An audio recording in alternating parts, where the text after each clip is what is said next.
I just saw like a post on why the cedar waxwings are called waxwings. Did anybody see that post? Oh Yeah. It's no. gonna have like a little Hold red, off the wax. yeah, feather that's sort of an altered feather that looks like dripping wax at the backs of Uh-huh. their wings. On their wings or that band on their tail?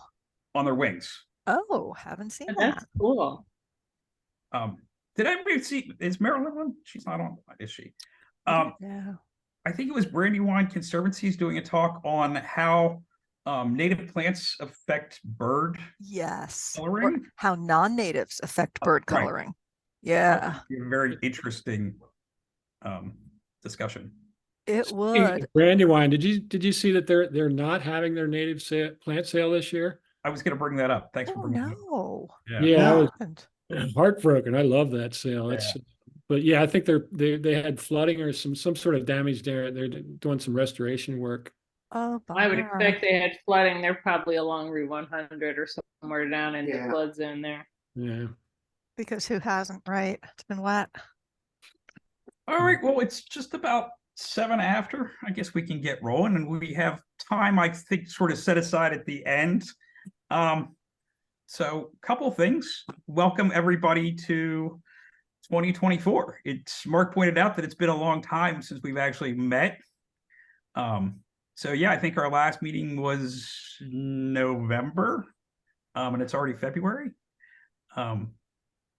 So lots to cover tonight. I think I've got a little bit of an agenda here. Where's my?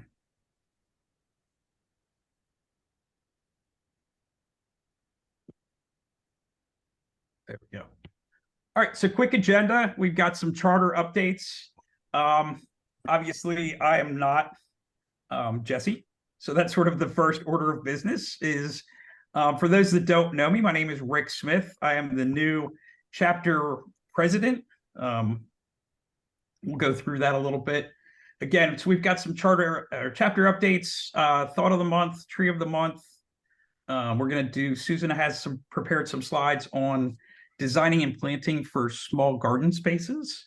I prepared a couple of slides on live staking and winter sowing and milk jugs. And then we put aside time for the end to just sort of have this type of kind of chit chat, which I thoroughly enjoy. And I hope you guys do too. I think this is some of the best conversation that I have all week or all month is the last 20 minutes of our meetings. So getting right on into it. So again, my name is Rick Smith. My official name is Richard Smith, but I go by Rick. You can call me Rick, Rich, anything but Dick.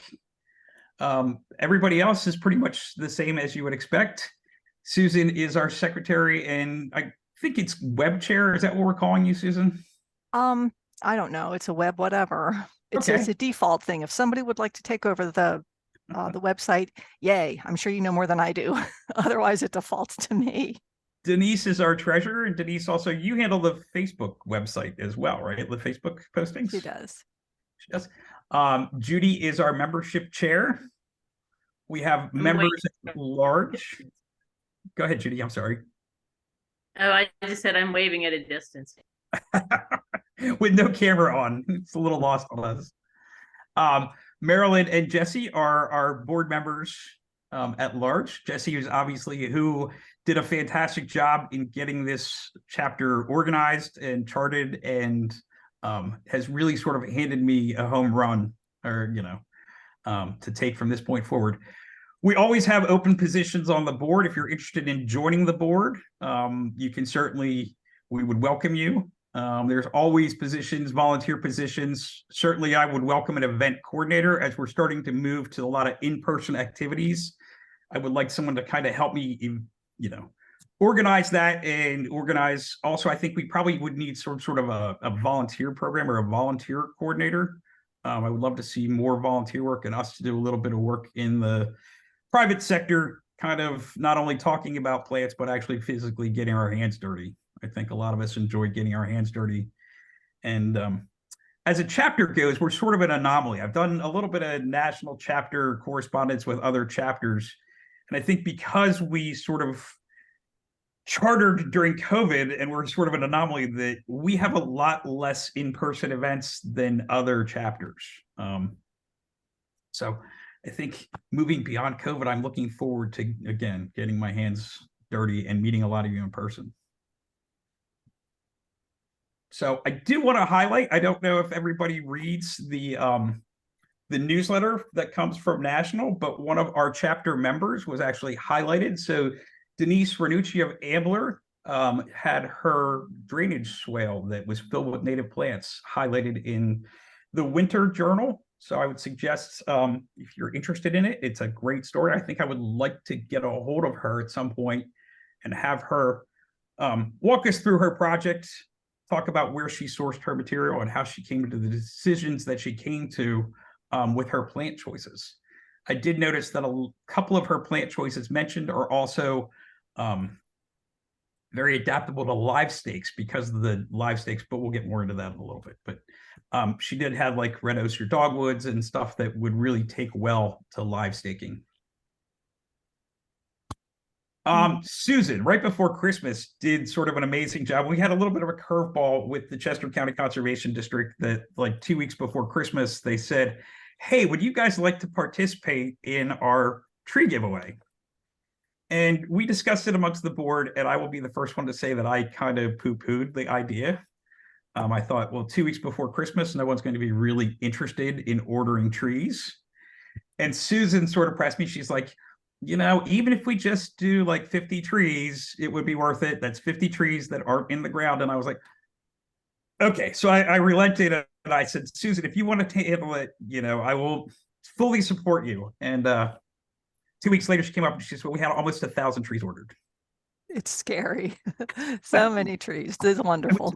Blown away by the response that we had. And with several people ordering like many trees. Hundreds, like Right. Over 100 trees. 5 people, I think. Yes. Awesome. Mark, were you part of that? He Yes, is. I We'll see you on April 12th, right? Absolutely. Right. I want to that thank can help. everyone who is volunteering on that work day. We're going to be an amazing cadre. We're going to own that site, Yeah. I'm sure. And we're going to spend all our time just collating our order because it's so big.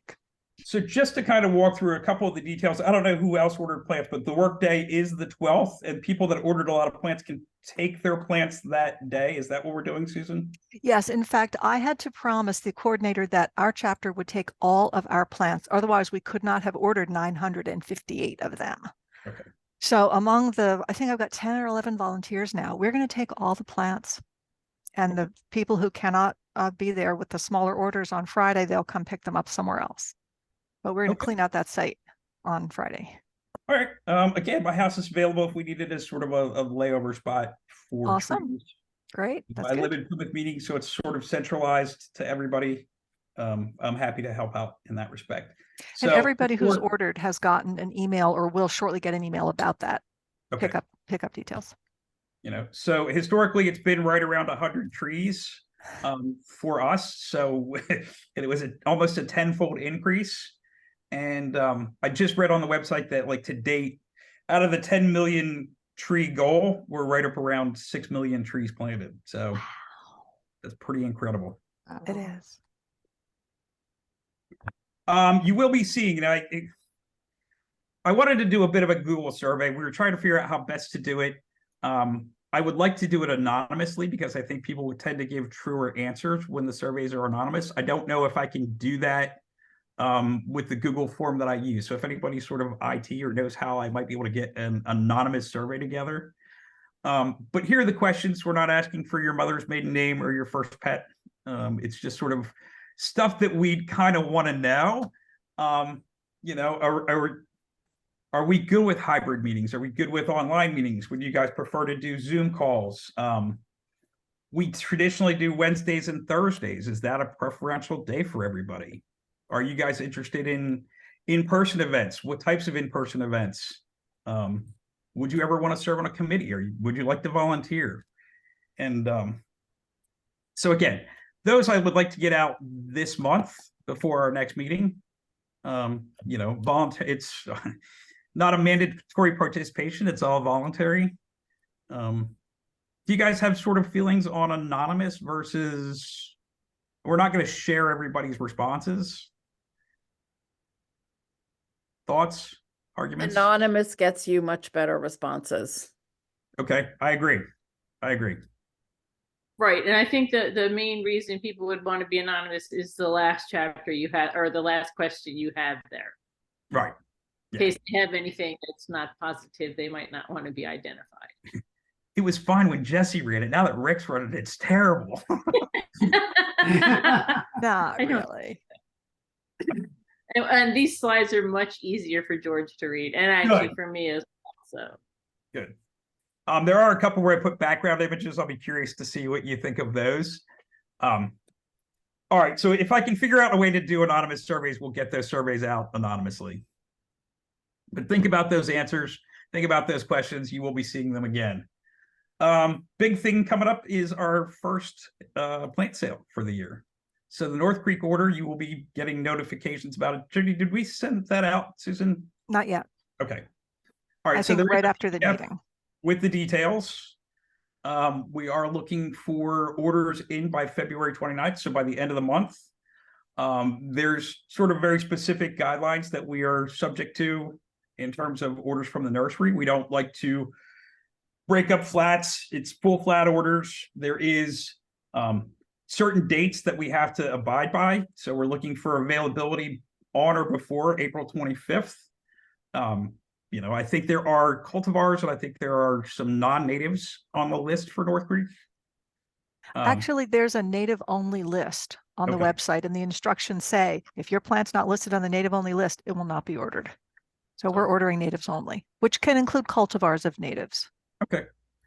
And, you guys are welcome to split flats amongst yourselves. It just gets, hey, there's Jesse.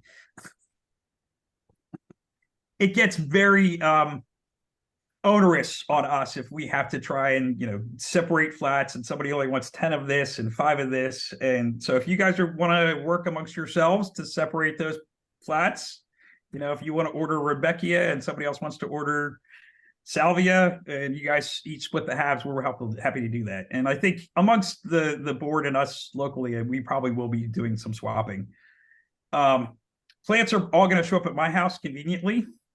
So I expect that there will also be some swapping that'll be happening as people are picking up plants as well, which I fully encourage. We just don't want to be ordering less than full flats for people.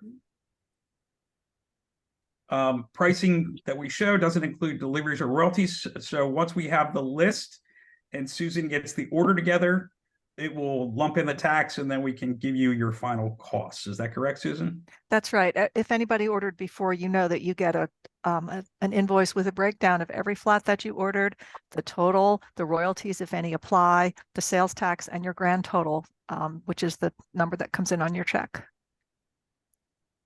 Perfect. And then we are applying a surcharge for non-members. So it's a $10 upcharge for non-members that wish to order through the plant sale. 10%, I think that says. It does say. Then what did I say? $10. Okay. 10%.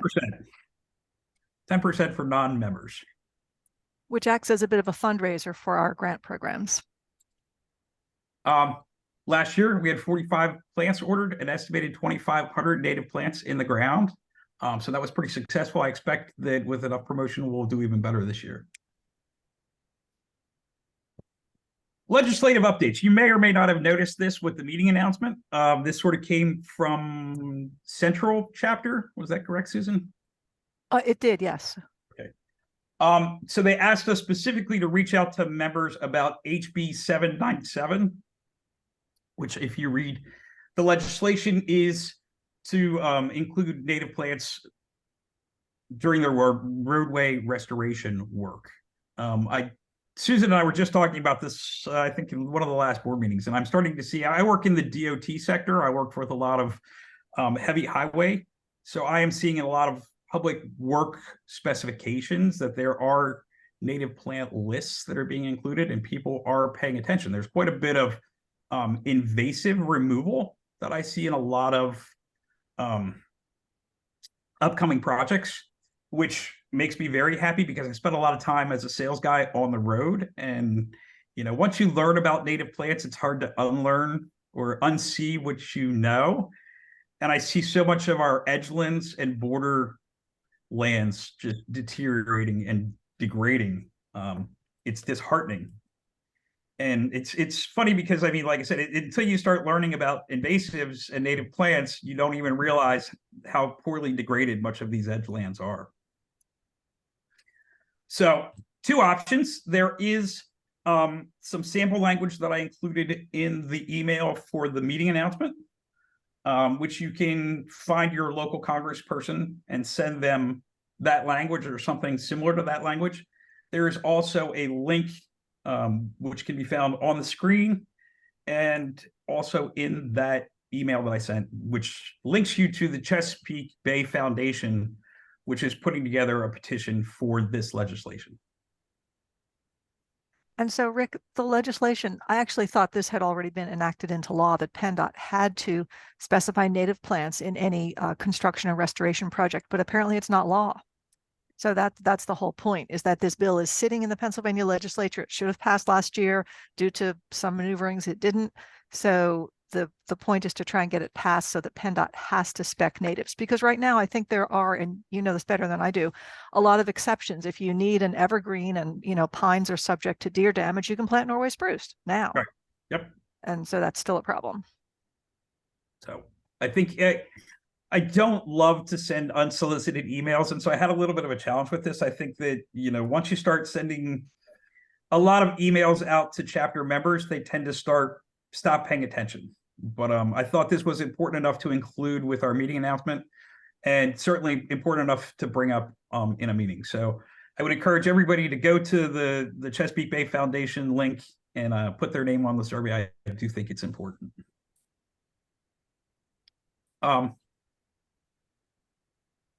HOA legislation. So this is a great story. So if you look at the background photo on this slide, it actually is Janet Crouch, who was a homeowner who was in a homeowner association in Maryland. And she was getting a lot of grief about her native plant garden. And the HOA was trying to get her to clean it up or remove it and have a more traditional yard. And she ended up suing, and she won. But in the process, she had contacted her local congresspeople, who eventually enacted an HOA law that said that they are not allowed to limit gardening to specific, that she was allowed to have her native garden. So good for her.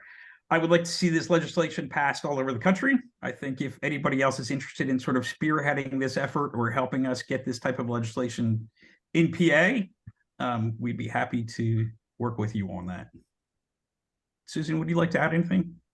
Actually, the chapter has been contacted by either 1 or 2 people in Phoenixville, apparently involved with an HOA, who asked some of the same questions. So I'm hoping that they'll reach out based on this slide, and maybe they're interested in working toward this and kind of spearheading an effort to get a bill introduced. That's the biggest challenge, is to find a bill, to make sure the language works, to get someone to introduce it into the House and into the PA Senate, and then we just lobby all of our legislators to move it forward. Okay. I'm going to go back 2 slides here real quick, and I just thought of something that, so sorry to backtrack here, but I wanted to bring up, so there is sort of like a snapshot that we are provided from National that kind of shows our heat map of our membership. So I don't know how much detail you can see, but you can see, I think we were cleaved off of New Jersey. So you see that this was areas where we actually had members at one time, that whole New Jersey contingent. But you can see sort of through Delaware County, Montgomery County, there's sort of a population density. And I think that was what I wanted to bring up when I talked about the survey and where we want to have sort of live events or in-person events, with keeping that in mind. And I can't decide if we want to have live person events where the people are so that more people come, or do we want to have events where we have fewer members, but it's less travel for those people. So I kind of wanted to touch on that when we had the survey, and I forgot to bring it up. I had plugged it into the slide there up here in Rick, the upper right corner. That's a great slide. What's the area that had the densest orange color? Lower Delaware County. So if you see sort of the light, that's Westchester is to the left of the darkest Okay, because we have a lot of members in Phoenixville and I know a fair number in Westchester. Okay. Oh, good to know. That's a Yeah. great map. Like I said, I thought it was sort of interesting, sort of the population density. I think it's interesting. We have people all the way up in like Allentown. Yeah, um, yeah. who are still active members, and everybody that's colored is at least one active member. White is memberships where the membership is lapsed. Cool. So we'll be able to access that when you post the slides, right? Yeah, 'Cause I I'm mean, trying to figure out where Telford's a tiny little speck, and I'm trying to figure out where we are because well, It'd be where nice I to have think we county might be boundaries, is- but there aren't. we well, have but I think the one straight line is County Line Road, or I could be very wrong about that. so this actually, I don't know if everybody has access to it, but I believe that the board has access to it. It's in the chapter information on the national website. Oh, okay, thanks. Oh, okay, great, thanks. And like I said, I'm not quite sure what other people have access to. I know I saw it, but I don't know if everybody can see it. But I thought that was very interesting.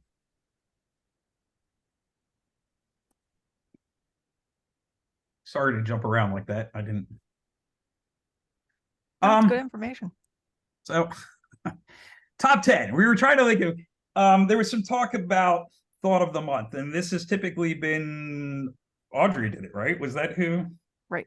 Thought of the month, and Audrey's not really participating as much anymore. She's not an active participant month to month because she doesn't live here anymore. But I kind of loved the idea of thought of the month, and I struggled a little bit about what I wanted to talk about. And this was my first meeting, so I happened to be going through some old files looking for ideas, and I found a rather exhaustive list by Mark Riddell, right? Which was great. It was like month-to-month activities for the native gardener. So he probably had about 20 activities on every slide for January, February, and March.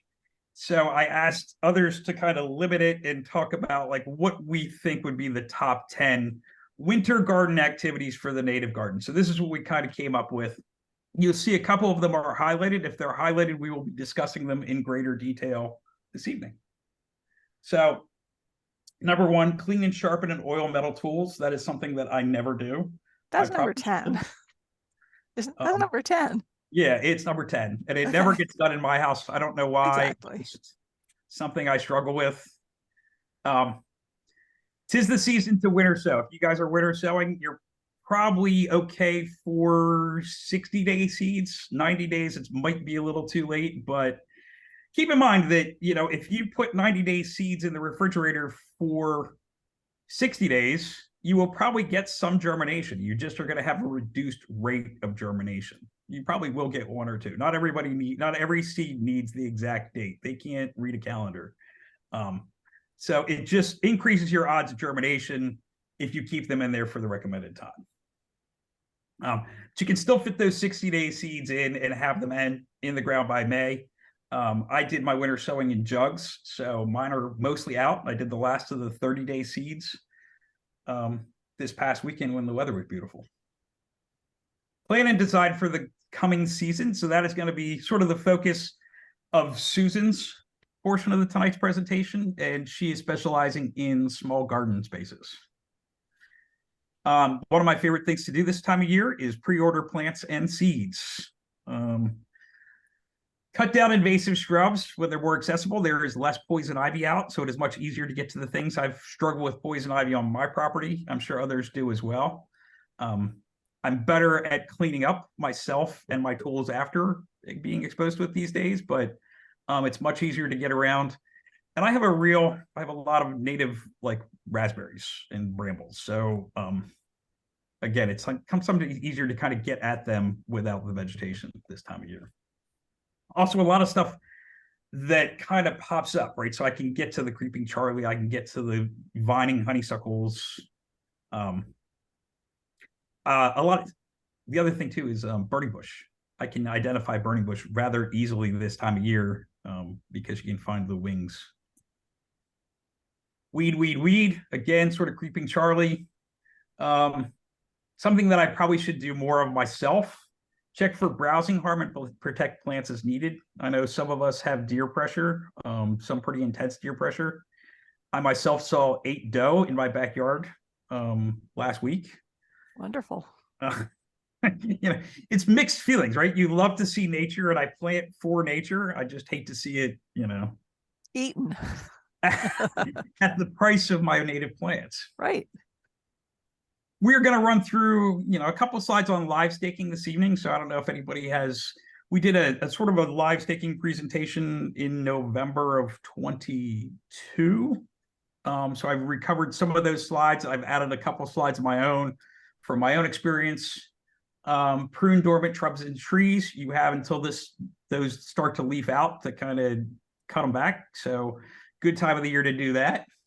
And mulch exposed soil and newly planted trees reseed if frost heaved. So I don't know if you guys have experienced. We haven't had a whole lot of cold weather and a whole lot of frost heave this year. I've been pretty fortunate. I think my plants have kind of stayed in place, but that is something that year to year can happen. Anybody have any questions, comments, anecdotes they'd like to share? All right. Susan. Tree of the month. I am going to stop sharing. Stop me share. Oh, no, you should share because you have the 2 slides. Oh, you don't have them? No, actually, I popped them into the Google Slides. Oh, okay, that's no worries. I have the PowerPoint presentation, but I don't have Tree of the Month. Sorry. Okay, no worries. So yeah, I think you have 2 slides on it. I do. Okay. So the Tree of the Month this month and this year is oaks. Oaks are our most essential native tree, according to Professor Doug Tallamy. The genus Quercus provides food for more caterpillar species than any other genus of plants in North America.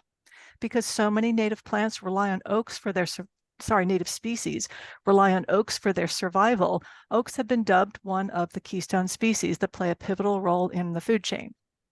Logging and land clearing for agriculture, homes, and commercial development have contributed to the loss of oaks in eastern forests. Diseases such as sudden oak death syndrome, bacterial leaf scorch, and oak wilt are also culprits in the decline of oaks. Oaks native to Pennsylvania can be divided into 2 main groups, the red oaks, of which there are 10 species, which have bristles at the ends of their leaf tips or lobes, and white oaks, 6 species, which lack bristles on their leaf tips. Some common red oak species include northern red, black, scarlet, and pin oaks. Common white oaks for us include white, chestnut, and swamp white oaks. So each of the programs in 2024 is going to focus on a different species of oak that's native to or adapted to southeastern Pennsylvania. Oaks are more than just big, slow-growing trees that don't drop their leaves until spring. Different species of oaks thrive in habitats ranging from dry soil to swamps. Many can grow to be 80-foot giants, but oaks can also be pruned to stay small and adapt to smaller yards. So in keeping with this month's program on designing for small garden spaces, meet the Blackjack oak, Quercus marylandica. It's the smallest oak native to our area. We don't often see an oak referred to as small, but this tree has an average height of 20 to 45 feet, so it could easily fit into a site plan for a smaller area. Its mature shape is broad and rounded when it's given space and good soil, but if it's planted close to other trees or in poor soil, it will be short and narrower. Blackjack oak is common in dry upland forests and on sites with poor soil. This oak can withstand fire due to its thick, insulating, nearly black bark and its ability to resprout when it's top-killed by fire. Blackjack is in the red oak family, with small acorns that take 2 years to mature. The large wedge-shaped leaves are a leathery dark green, and they can turn this striking dark red in fall. Willows and birches are known for their ability to resprout after their trunk is cut close to the ground, but this ability is not as well known for the slower-growing oak species. If blackjack oaks become too tall for the site, they can be cut to a 1-foot stump that will regrow from the root's reservoir of stored food and the dormant buds that are concentrated near the root collar. This ability to regrow from a cut trunk makes the blackjack oak suitable for planting in smaller gardens. I think the color on that is striking. I don't And know that I've ever been exposed to it. I don't know that I've ever taken note of this particular oak. You know what? I found it at one of my favorite nurseries. It was the end of the season sale 2 years ago, and I said, I need a little oak. I looked at the tag. I'm like, 25 feet? I need an oak that size. So I scooped it up, and the leaves are exactly that. Last fall, they were that deep red. They're big, leathery leaves. They stuck on forever. It's really cool. And it's doing really well. So I'm really excited about it.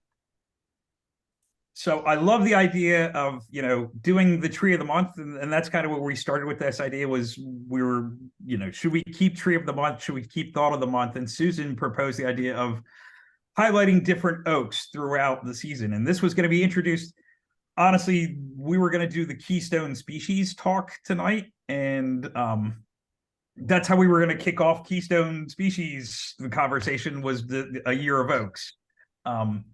Unfortunately, I got kind of tied up, and Susan stepped up to the plate with her small garden slides. And so we swapped out small garden space design tonight for Keystone species, or the vice versa, right? So we swapped out Keystone for small garden spaces this evening. So I'm excited for that. I can't wait to see what other oaks come to play. With that, I am going to hand this presentation over to Susan, who is doing a fantastic job so far, and she is going to talk about her small garden spaces design. So Susan, I'm going to stop here. Oh, wait a second. I have to get onto the Zoom page to share. Share. Bottom. What does it say? Share. Yep, in the green. Yep. Okay, so I just hit share, and now everybody sees my We do. laptop slide. So do we have, okay, is there a full scale slide there? Yep, we're good. Awesome. Okay.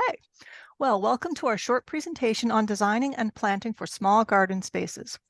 Not all garden spaces have the space for a lot of tall trees or a pocket meadow or a prairie. Smaller gardens have different design requirements. This presentation will show you some basic tools that can be used for small gardens, especially those in village or suburban yards where they'll be visible to the neighbors. Good design is especially important here. As Ben Vogt said recently, just letting plants ramble about, get tall, flop into the sidewalks, and appear totally disheveled and out of control while blocking sight lines is a detriment to what we hope to achieve by encouraging our neighbors to rethink lawn monocultures. Designing in layers is a basic tenet of all garden design, and it applies to small garden spaces as well. The difference is, in a small space, there may be only one structural element, and it might be a small tree or even a multi-stem shrub, something that grows no taller than 15 to 25 feet. No matter how small it is, the structural element should stand above the other layers. The middle layer provides most of the seasonal color and form. In a small space, try to have at least 2 species with flowers, fruits, or colorful leaves in each season. The ground cover layer might be the most important layer of all because it knits the bed together and provides living mulch in between the other plants, so that once the plants are established, no mulch is needed. Here's an example of a layered design for a garden bed at the corner of a property with sidewalks on the 2 sides. The straight sides of this curved triangle follow the sidewalk, but there's no reason the 3rd side needs to be a straight line. Curves are graceful and allow for more planting area. The structural element in this design is a small tree. Here it's a redbud to attract orioles in the spring, but it could be a red buckeye, a gray dogwood, a spice bush, or any small tree or large shrub that can be pruned to control its height. You can prune most of these small trees and large shrubs to either single stem or multi-stem. Single stem will usually be taller, whereas multi-stems will fill more of the planting area closer to the ground. Note that the tree is not planted at the center of the bed because it would be too close to the sidewalks as it matures. Planting the tree closer to the lawn gives this gardener an excuse to expand the bed into the lawn as the tree grows. Alternatives to a tree are multi-stem shrubs that top out below 20 feet, such as winterberry holly, witch hazel, red twig dogwood. If a bed is too small for even one plant this size, use a low-growing shrub like beautyberry or a woody perennial like aromatic sumac as the structural element. The direction of the sun is provided to explain the choice of plants for the seasonal interest. As the tree matures, it will cast a whiter circle of shade during the growing season. Penstemon and blue stem or golden fleece goldenrod grow happily in part shade and don't flop. Outside the circle of shade cast by the tree, the butterfly weed and red sage in the lower left corner are sun lovers. I've found that butterfly weed likes to have plants around its feet and to grow up through them, which is why the sedges are added. Red sage is an airy plant that provides height without blocking the plants behind it or beneath it. The ground cover layer also provides four-season interest. Phlox stolonifera will happily cover the ground under the tree and will appreciate the shade in summer. Phlox subulata needs full sun in spring to flower, which is why it's planted outside the tree's shade at the corner of the bed. The leaves of both of these phloxes remain green through most of the winter. Prostrate heath aster is planted in a sunny corner. Fine texture sedges such as Pennsylvanica, Appalachica, or Eburna, or whatever suits the soil and moisture, are planted between the other elements to provide textural contrast with their fine-bladed leaves and to cover the bare ground. The phloxes and the heath aster are all enthusiastic spreaders, and they'll also cover a lot of ground. With this design, you have something going on all year long. One way to communicate that your plantings are intentional and not just plants gone wild is to use signals that people understand. We're all familiar with drawing lines around things, so whether your garden is square, circular, or a random shape, you can use edging to define the line between your garden beds and your lawn, sidewalk, or driveway. If you're working toward replacing your lawn with native plantings, the lawn can be reduced to paths between your beds. This reassures the neighbors that you still have some lawn, however minimal. Where you're going for respectability, use more formal edging material like bricks or landscape pavers.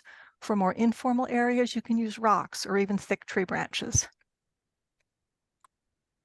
Another way to signal that your plants are part of a design is to use a focal point. An arbor or a section of fence are great frames for climbing plants as well as planting around the base. Bold textured plants can also serve as focal points. Bird baths, sculptures, and benches are all good options. Planting in groups helps show off the plant's distinctive features, and it's also more attractive to pollinators. In a larger planting area like a meadow or a prairie, the effect is of intermingled plants that create a vista intended to be viewed from a longer distance. Smaller plantings can't really carry off this drift effect because they're usually viewed close up. So planting in groups allows the eye to distinguish the different colors, textures, and sizes when they're viewed up close.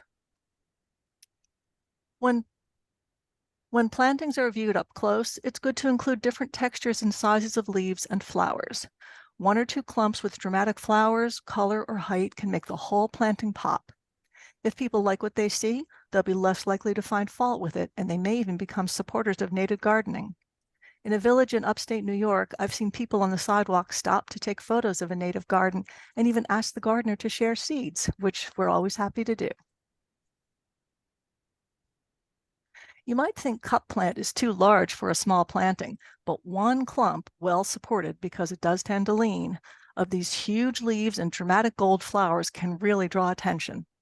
Cup plant also attracts birds and insects that sip water caught in the large leaves. In the fall, goldfinch will hang on the seed heads as they search for food. Rose mallow needs wetter soil, but if you have it, this plant is a drama queen with huge, colorful flowers all summer.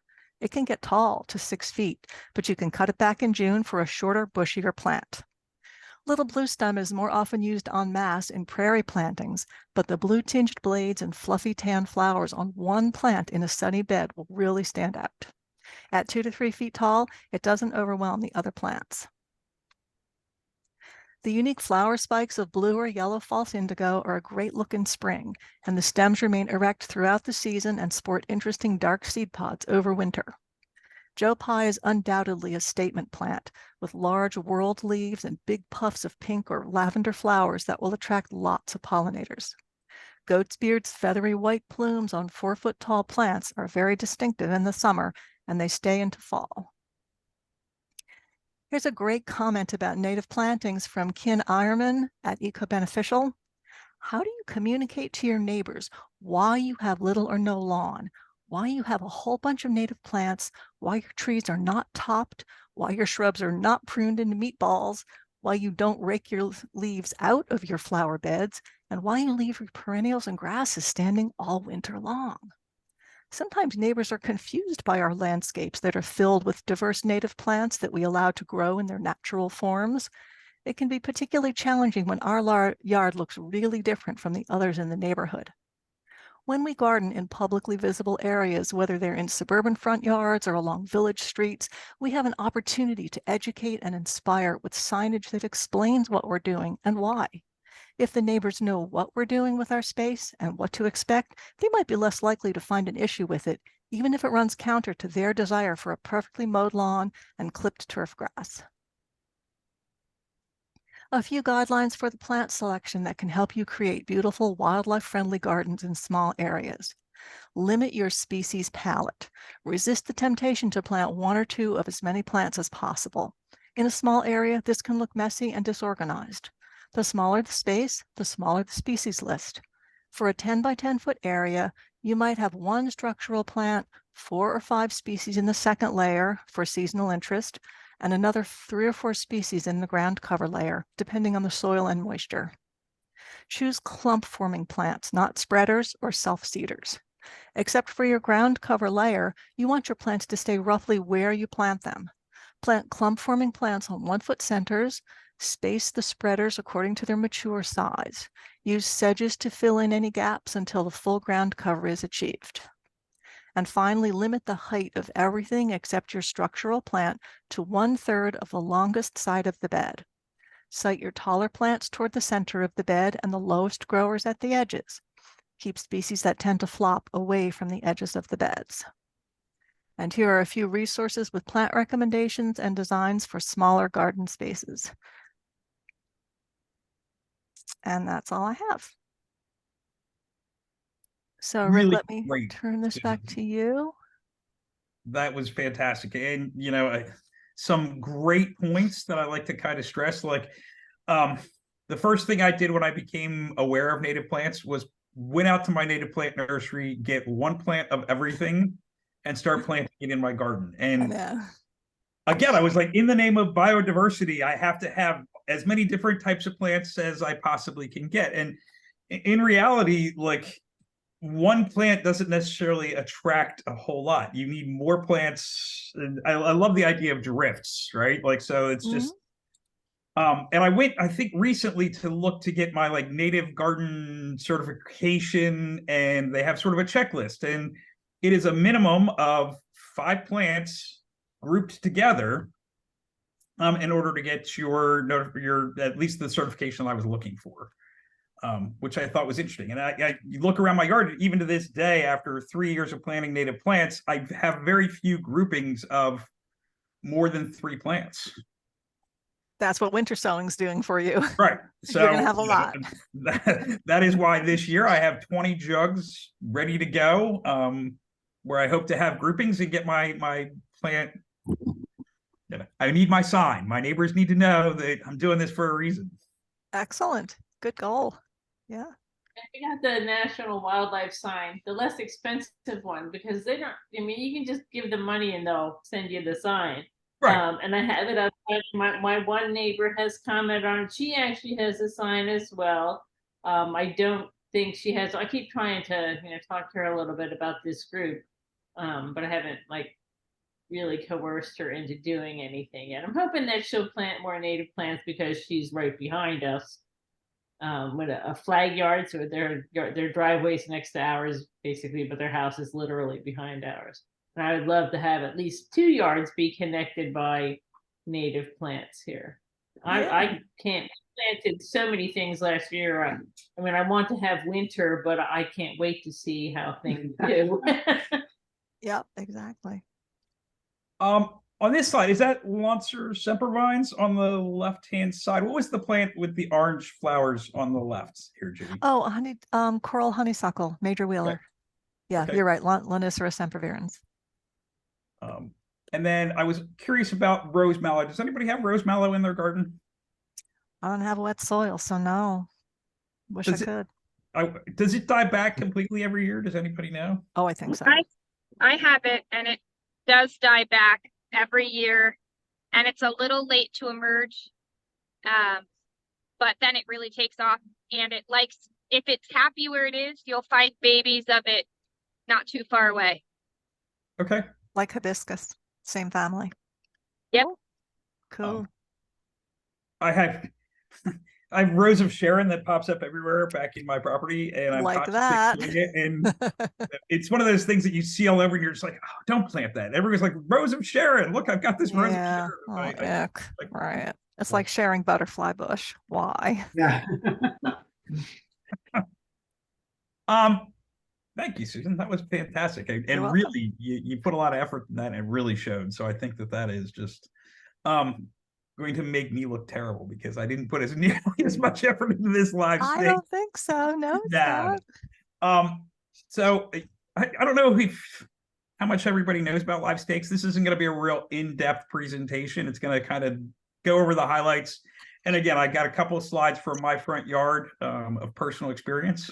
So I just wanted to talk. If you don't know about live staking, it's a good way to get woodies in your yard virtually for free, depending on who you ask. That will have the types of plants that will tend to take to live staking. I know of the list of plants that I have at the end of this slide, I have about 4 of them on my property that I would be happy to share. And if anybody has others that they would be happy to share, we'd be happy to share. But they're fairly inexpensive. You can get live stakes from Ernst for about $1 a piece. You know, usually there's minimum orders on these because they know it's difficult to ship 1 live stake at a time. So there's usually a 20 to 30 live stake minimum on these orders. But they're easily taken this time of year from people that have types of trees or types of woodies that you're looking to propagate. So what is live staking? A live stake is simply a dormant stem that's cut from a woody plant and planted in the ground. And really, it's just a matter of cutting it, making sure that you know which side is the bottom, keep track of that, and sticking it in the ground. So when should you live stake? This is the time of year to live stake. Before these plants' leaves emerge, as long as the plants are dormant, you can cut them now and you can put them in the ground. And when spring comes, they will take root under the right conditions. So where does live staking work best? It really tends to be in these sort of wet feet riparian type areas is where they like to live. In order for the live stake to happen, the roots and the base of that plant has to be wet until the roots emerge. Once it's in the ground, you try and keep that soil as wet as possible. So they're ideal for drainage swales, rain gardens, drainage ditches, those types of areas. But even in areas that aren't sort of those types of areas, you can water them. I have examples of areas that aren't either any of those type of conditions, but will grow as long as you maintain the water level and moisture levels while they're rooting. So how do we do it? What is a live stake? 1.5 or a half inch to a 2 inch thick stem. And you want it to be, this says 12 inches. I've seen them as small as 18 inches. Typically the ones that I plant are about 18 inches and I put 2/3 of it in the ground. So with an 18-inch live stake, you put a foot of that in the ground and leave 1/3 of it exposed.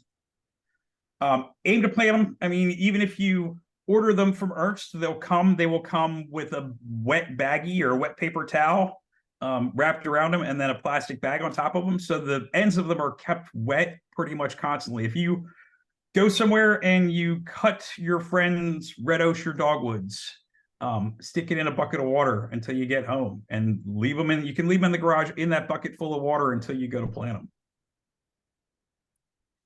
2/3 of the stake in the ground. A lot of times pilot holes need to be dug. I have a piece of rebar specifically for this purpose in my garage.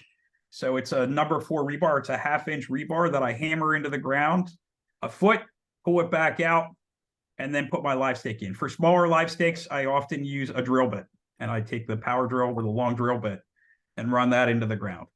And essentially, you want to minimize the damage to the end, to this angled end of your live stakes as you're driving them into the ground. Again, water is the key component here. You want to water as necessary, keep the ground moist, and prevent drying out. I've heard of people painting the tops of the stakes to prevent them from drying out. I've also heard of people using hot wax. I have never bothered with either of those, and I've had very successful live staking operations without doing that. Don't have to. Yeah, your experience as well, Karen? Yeah, I've gone out on volunteer projects with Penn State. And- West of here, like Lancaster County, Okay. Chesapeake Bay. In fact, some of them were sponsored by Chesapeake Bay Foundation, I think. One of them was on an Amish farm, and the Amish family was out helping us. Nice. Really fun. That first slide that you saw on this opening slide came from the Chesapeake Bay Foundation website. I use their website a lot in preparing this, and I, give them credit. So they do a lot of it. Again, it's just a great way, inexpensive way to get a lot of woody plants on your property. Yeah. So this is my property. This is what I call my health strip. Believe it or not, there's about 18 red osier dogwoods in that slide. Okay. It's very difficult to see, right? So this is March 22. The first year I ordered, I think, 20 live steaks from Ernst. Again, they're kind of difficult to see. You can see them there highlighted in circles. There's arrows. Again, 12 inches in the ground, 6 inches above grade, and let them go for the first year. So that was first growing season, sort of by the end of the first year. So October of 22, you can see I've got probably 18 to 20 inches of growth on there. Again, you can sort of see that circled. Same two stakes that you saw earlier. Also, this time of the year, shortly before this photo was taken, a Tesla went into that rock wall and into my front yard. So if you can see sort of on the left picture, there's rocks sort of in the middle of my yard. That's because somebody did drive a car through that wall at full speed in autopilot. It just didn't recognize the wall. This is this year. So again, you can kind of see they're a little hard to read, but these red osier dogwoods after 2 years are about 5 foot tall. I'm going to get ready here to trim the ones that are kind of growing out towards the road and fill in any of the gaps that I had from dead ones. So I had a pretty good survival rate with these particular plants. The dogwoods themselves did very well. If you guys remember, 22 was a very, very dry year. We didn't get a whole lot of rain that entire summer. It was almost record drought. And I carried, I didn't have a hose bib on the front of my house. So I literally carried water cans to the front of the road and watered these every night. Much of this stuff that I put in the back of my house didn't get that kind of attention. So I did lose some 9 barks and a couple other plants that I had tried to live stake. I'm going to retry again this year. So if anybody has 9 bark on their property, Yeah. send me some. Plants that do best. So again, it's sort of these sort of riparian plants that live next to stream banks. So buttonbush is a great one. But buttonbush, I have good luck with buttonbush from seed as well. If anybody has, it's pretty easy to propagate. Dogwoods, willows, all like their feet wet. So they do very well in terms of live staking. Elderberries, I've got elderberries. If anybody wants live stakes of elderberries, I've got black. I do not have red. Some specific viburnums do well. I did tame them. Alders, spice bush, quaking aspens. I saw aspens are doing very well. Birches also I have seen on this list. Anybody have anything else that could add to this list? Okay, so there are others I think that take well, and just like I said, not everything on this list. It's not an extensive, exhaustive list. So there are others that you can live stake. These are just the most common. Additionally, on the side, there are links to learn more. I'm sure Susan will include these links in the newsletter. But again, it's sort of Chesapeake Bay Conservancy, the Penn State Extension, and the Alliance for the Bay. All great resources. Winter sowing and milk jugs. This is also sort of my Any questions on live stakes? I guess before I move on, I'm jumping from topic A to topic B. Yeah, I had just a quick question about 9-bark. I just always assumed that that was a shrub that liked it really dry and hot. Am I mistaken about that? Because you would think live staking would be something that likes it wet and moist. I have seen it on every list that I looked at for live stakes, and I thought the same thing. I can tell you 9-bark was one of those that I ordered in 22 that I could not get to take. Yeah, it's interesting. One other thing about the Alliance for the Chesapeake Bay, and I actually watched it today. They had a webinar on live staking at noon today, and it's on YouTube already if anybody's interested to look at that. Excellent resource for live staking. Yeah. Andy, did you have a question? I did. I just stuck it in the chat, but I have a native pussy willow, and it does have these galls on it that the arborist told me were wasp galls. Does Okay. anybody know? Do we think that would affect? Do you feel? I'm assuming if you have a plant that has like a virus, you wouldn't want to live stake that because then you're just planting a new plant with a virus. But I thought the wasp galls might be okay, right? Anybody thoughts? Yeah, I would expect no complications from a wasp gall on your plant. Anybody else have any different opinion? Jesse, you turned off your mic or turned off your mute. Did you have a comment? I think the wasp galls would probably be fine. I wouldn't keep them inside in your garage until you plant them, just in case. But it's not exactly a live stake, but I took cuttings of my crossvine and I have them gonna see if they will propagate. I have some in the greenhouse and some out right now. I just did it a couple days ago to see the same principle of live staking, but taking dormant woody vines and seeing if they will propagate. So I'll let you know that part. Just before you hopped on, we had a pretty exhaustive conversation about winterberry. And I have propagated winterberry not through live stake, but through a very similar method. In late summer, I take cuttings and I put them in soil like a live stake, but I cover them with cellophane until they root. So I think it's not technically live staking. I think it's propagating, but I've been successful in, propagating both male and female winterberries. Really? Do you put them in a greenhouse or just keep them outside? I'm outside. Okay, in the shade because it's late summer? It is. Okay. Yep. And again, I keep for some reason, the article that I read when I did it recommended using plastic wrap. So I plastic wrapped the top and kept it in sort of a high moisture environment. And they propagated. I planted them this year. Wow. What size pot? Yeah, I want to do that. Nursery pot. So, all those black nursery pots that we get from the native plant nurseries that we The probably 1 have gallons, hundreds yeah. of them in our garage. So just one of those. So what do you think, late August? I'll find the article. I mean, we'll certainly bring that up again. On the list. Okay. Okay, on the list. Yeah, Are on my red list. twig dogwood salt tolerant? That is a good question. I believe that they are. Does anybody know for sure? I don't. You can I hope easily look so it with up, them though. right by your road. I Yeah, think that's why well, she's I'll asking. find out. Yeah. The nice part, I feel like, if I've only spent like $12 on that entire, landscaping thing. So that's the nice thing, is I feel pretty bold that if they aren't salt tolerant, I didn't really lose out a lot of money. The only shrub that I'm pretty confident is salt tolerant is bayberry. Okay. It used to be Mirica. What is it now? Morella.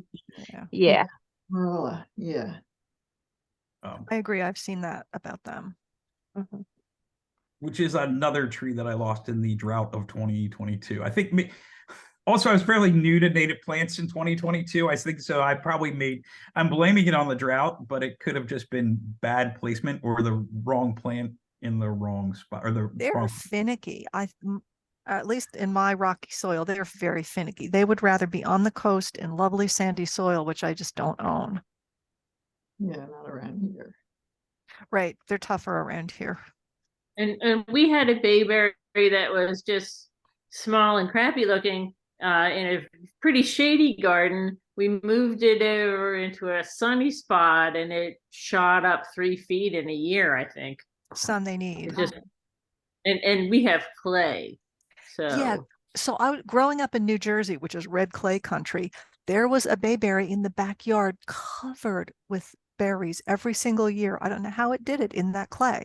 It was full sun, but it was nasty soil.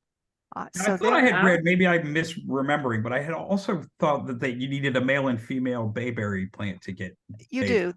Somebody had to have a myrica somewhere. I don't know how Yeah. far it needs to be, but because she made berries, there had to be a male around somewhere. yeah, we got nothing off ours, so maybe it's a male. So Guess I'll have to find another.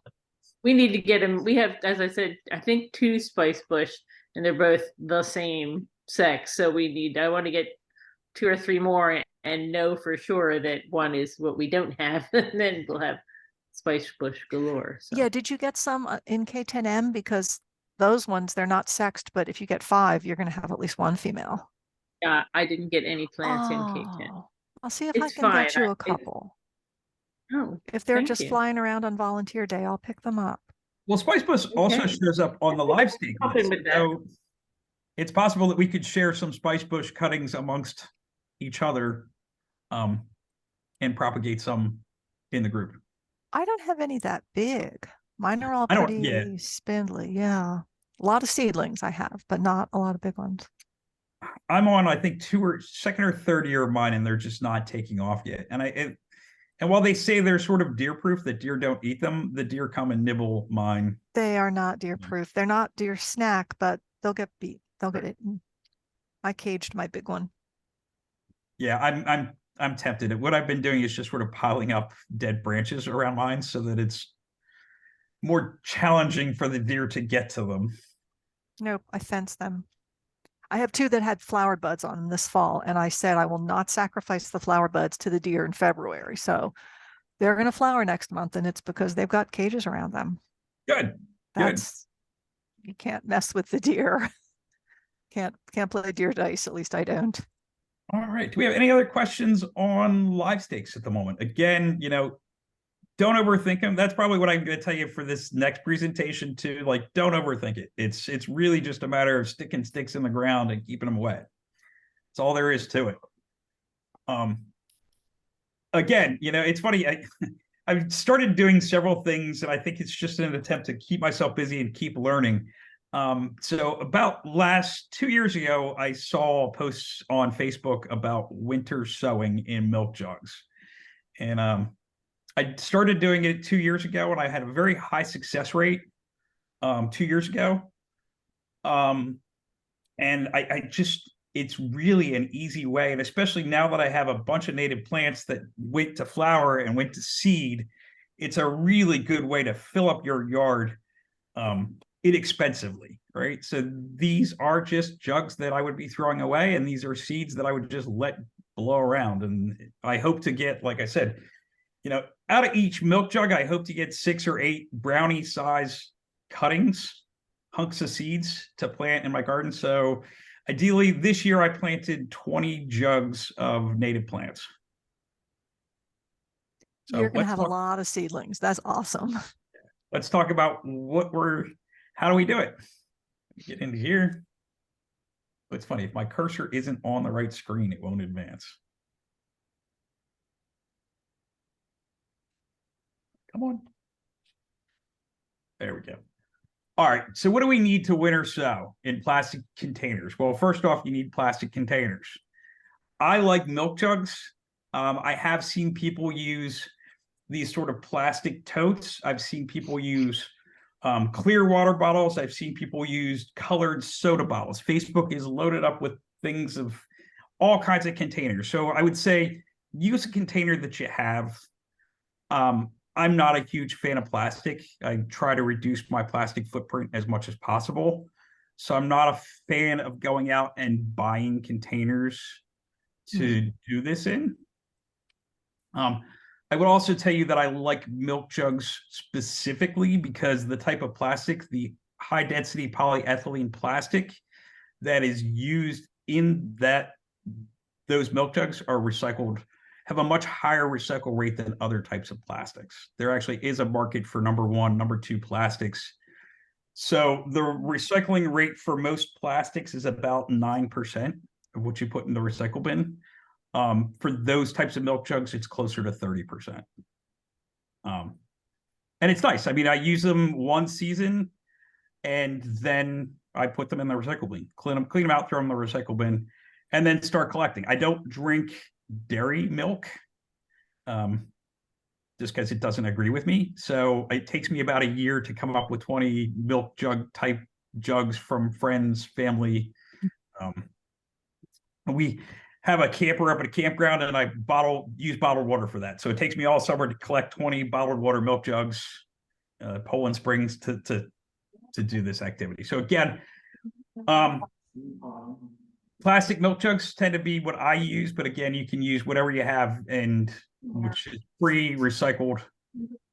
Also need cutters, cutting tools, box cutters, scissors, razors. If you're not good with sharp instruments, be very careful. You can use scissors. You can use, I've seen people use soldering irons and melt plastic. I don't necessarily think that's a great idea. I don't think that burning plastic or inhaling plastic fumes is good for you. You need a durable permanent marker. Sharpies are good. There are other plant markers or outdoor markers that are better. Sharpies will fade over the course of a year or over the spring. So definitely some sort of permanent structure. You're going to need some kind of tape to seal up those containers. You're going to need soil. It's not really picky about soils. We'll go in a little bit about detail about that. And the seeds that you want to propagate. Rick, I also found that you can take the seed packet and stick it in a snack size Ziploc bag, and then you tape that to the container, and then you know what's in there and have all the information even about how to plant it. Right. Spacing, et cetera, et cetera. Yeah, good advice, Judy. I always put a tag in the inside as well as the outside in case it kind of rubs off or fades. So again, first thing you want to do is rinse out those containers, get any orange juice residue or soda residue out of the container itself. I like to mark a line on my containers. You want to have about 3 to 4 inches of soil in the bottom of that milk container. Most native plants need about that much soil to grow and to root. So I try and cut it off sort of just below the handle. You can see on the slide, the left-hand side, I leave a bit of a hinge so that that top can just be folded back. Pre-drain or pre-soak your soil. I like to use wet potting soil. Everybody knows that sometimes if you have like dry potting soil, it doesn't take moisture very well. It kind of just runs right through. So I do like to put my soil in a wheelbarrow, wet it down. Don't worry about overwatering your soil. You're going to have drainage holes in the bottom. Did I miss all? I think I did. Are they out of order? Sorry. All right. Somehow I zapped the drainage slide. So there is a slide that I'm missing that talks about putting drainage in the bottom. So you do want to put, at least 6 half-inch holes or slices in the bottom of that milk jug to provide drainage. Very important. You need drainage so you don't get kind of muddy, moldy seeds. You do want to place those seeds in. I'm sorry, getting confused here. I'm looking at my big hand here in front of me. So again, once you cut the drainage holes in the bottom, fill that bottom up with soil. And then, you can place your seeds in. For smaller seeds, you want a minimum soil coverage. A lot of the smaller seeds need daylight to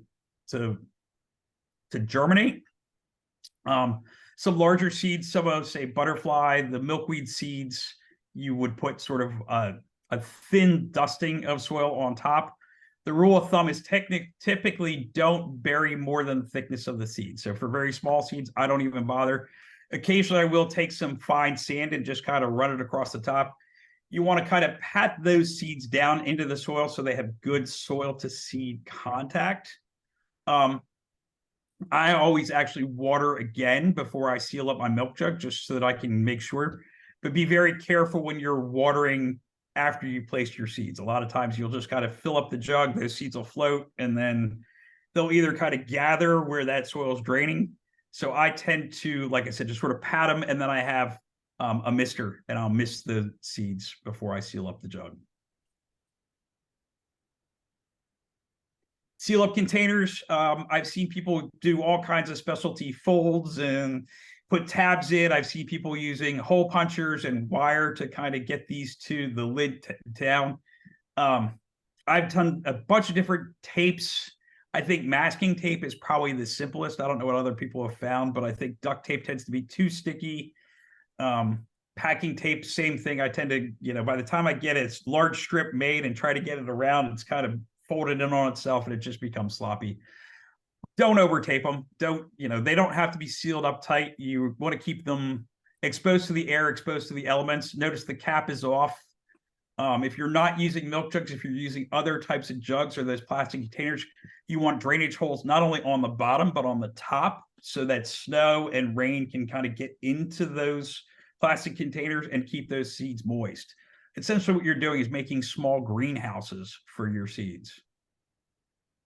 Again, that tape only has to last 3 months at the most, 90 days. The more you put on, the more you got to take off. Put them somewhere not under an awning, somewhere where they're going to get wet, where they're going to get snowed on, where they're going to see sun. I keep mine on the eastern side of my house. I don't think that you don't want to bake them in the sun. You want to monitor those milk jugs. If you look on the right-hand side, you'll see a little bit of condensation on the inside of those jugs. That's one of the things you'll look for, right? If you see condensation on the inside of those milk jugs, they're not dried out. It can be deceiving, however. I have had milk jugs that are quite wet that just don't have condensation.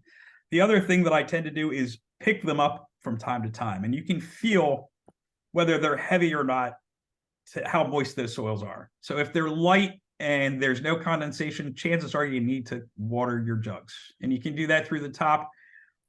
You might notice that I have a little bit of screening tied to the top of my milk jugs. That just happened to be the time when I was preparing my 90 and 60-day jugs. We had a real wet spell, and I just had a yard full of slugs. Every time I walked outside, there were slugs. So I had read that you could put screening on top of your milk jugs to prevent slug migration into your milk jugs. So I gave it a shot. Later on in the season, you can see those milk jugs sort of off to the left. They don't have the screening. I just didn't see the need for it. I stopped seeing slugs, so I didn't need to worry about it. I also put coffee filters on the bottoms of my jugs to prevent worms and slugs from coming up from the bottom. I don't know if it's going to help. It was just a trial this year. In the spring, you can open it up. So once you start to see growth and you start getting, frost-free evenings, you can open up those milk jugs through the day. I don't cut the tops of mine off. I leave the tops on. So if we have an upcoming cold spell, I can flip them back over and protect them. It saves me from having to go out and cover them or worry about them. Once you have true leaves, you can go ahead and transplant them. Oftentimes, people suggest using a spoon or some sort of sharp object to cut them out. What I do, and what I even suggested sort of as I was talking, was I just cut them into the hunk of seed method. So I take, brownie-sized chunks and hope to get like 8 brownie-sized chunks out of every container, and that's what I go ahead and transplant. It is also very good for annuals, even non-native stuff, which I don't typically recommend. But I did grow all my herbs last year. You can see my herbs here in this photo. You've got parsley, chives, rosemary, cilantro, all of which did very well. My herbs, certain ones, my rosemary and my thyme are both still alive from last year. That is it for that. Any questions on winter sowing in plastic containers? I'd be interested to know how the coffee filter works to keep worms out, because we had worms in the ones that we had out last year. It was, ooh, I think I need to smear these things into nothing kind of worms. It's I use natural coffee filters, so I think there's a very short lifespan on those coffee filters anyway. So I'll be curious to see if it does anything myself, Judy. I will give you an update in the spring when I start to plant those. Okay. Does anybody else use this method to propagate? Yeah, I did it for the first time this year, and I did about 15 jugs, and I also did a couple leftover plug flats. I wanted to see how that worked, and so you don't have to you have the plugs, and I just put some hardware cloth over top of those. So it'll be interesting to see how they work out. Because I was concerned, but you said about doing the chunk of seed method, which sounds interesting, but I was always curious how you would transplant those and how long it would take to get plug-sized plants to put into the garden. But I guess since they already are hardened off, it really doesn't matter what size they are, right? Right. As long as you've got true leaves, they say you're okay to plant. And it's interesting. We did one of the November of 22, I think it was. We did a winter sow presentation on sort of traditional winter sowing, right? So outside of not putting it in plastic containers, but rather just, protecting it and leaving it exposed. Mm-hmm. And I did that year. And what I found is those nursery trays tend not to be deep enough, and they dried out rather quickly. So I didn't have a real high success rate using that technique. I think the deeper your trays are, the more success you'll have with that. Yeah, I think so. Well, the ones I did use are those when you can get those deep landscape plugs. Right. Yeah, and I'll be interesting to see how it does work. I'll let you know. Mark, I would be concerned that those would dry out too, just because it's a smaller surface, a smaller area of soil. But if you keep them watered, maybe a little more than the spring rains do, you might be okay. And that would Yeah, be nice, like you that said, was a not to have to suggestion made to transplant. me also. Yeah, just to make Yeah. sure you keep them watered. Yeah, I use 4-inch pots. I've winter sowed for a couple of years, and I think that's what Jessie did the presentation, most of it in November of was it 22? And she was mostly talking about 4-inch pots, which they work really well. I had so many flats that I had up planted into plug trays last year. I must have had 24 plug trays full of stuff from winter sowing. So it worked Yeah, I'm great. experimenting with different stuff. I have the larger yogurt containers that I'm using also with clear lids on top. I'm trying those out, see how they work also. They probably work all right. What I didn't like, I've milk jug sowed too, and what I was less fond of last year was getting them out because the roots actually seem to kind of stick on the bottoms of the jugs where you can dump a 4-inch pot into your hand or onto a tray. Mm. The milk jug didn't really dump, so it wasn't my favorite, but it did sprout a lot of seeds without question. And So for me, because I'm only using them for one season, I just cut the milk jug itself when I'm ready to try. Right, that's what I was gonna say. We also tried, we tried old litter boxes, and I don't think they had enough dirt in them. They weren't very successful. I found that the yarrow did pretty well. I think I had the yarrow in plug trays and just the smaller plugs, and they did pretty well. But I think we started planting, sowing the things too late. So if we do it again, we'll definitely have to sow earlier in the year than we did. It was a learning experience. But I planted a lot of plants, so with any luck, they'll all come up. Ha ha ha. Are you guys doing cold stratification now? I mean, does anybody have seeds wetted and in the refrigerator at this point? Not in the fridge. No, I do them outside. Catherine does. Catherine waved, put her hand up.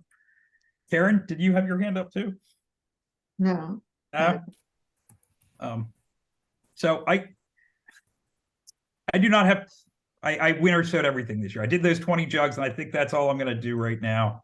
I always overdo what I'm always sort of overly ambitious in my plans, right? So that was my concern with the K10 tree thing. Like I wanted to order 100 trees, but I have 7 trees that I bought last year that are still waiting to go in the ground this spring. And I just didn't want to have a yard full of unplanted plants. So I'm trying to limit myself to what I realistically think that I can get in the ground from season to season. Always a challenge, isn't it? Yep. Just retire, then you have all the time in the world. I'm Good years point. away from that. Yeah. I expect that once I get the yard just about the way I want it, it'll be time to move. Yeah, that's always a worry, isn't it? And then you have to hope that whoever moves in likes what you did, because we had gotten rid of the grass in our last house, and the people that moved in had a little boy, so they took out all the plants we had put in and planted grass. It worked for them. Yeah. Take them with you. Take some with you. Yeah, we should have. Good We should have advice. brought blueberry bushes, and although they're enjoying the blueberry bushes, so that's nice. I saw, I mean, in the past, we've talked about the blueberry bushes and that there's that Dominio blueberry nursery in New Jersey that has rather large blueberry bushes for sale for like $20. Does anybody know the details of that? Oh, I remember that. I think Jesse found that. Is that right or not? I didn't. One of our members at the time, not positive if she is still a member. She was living in Phoenixville. Erin, she had done the front yard conversion in Phoenixville. She had made the offer because she had gotten some plants, and I think she'd had plans to make another trip and was just going to load her car if she thought there would be people that would take them from her when she got back. But I haven't heard about it since then. So I did track it down. It's this Dominio, I think it's Dimino, maybe. And they're down in Vineland, and it is a real thing. I can't determine what type of berries they are, right? As far as I know, are there non-native blueberries? Does anybody know? I don't think so, but there are the northern blueberries, the low ones that we can't grow around here.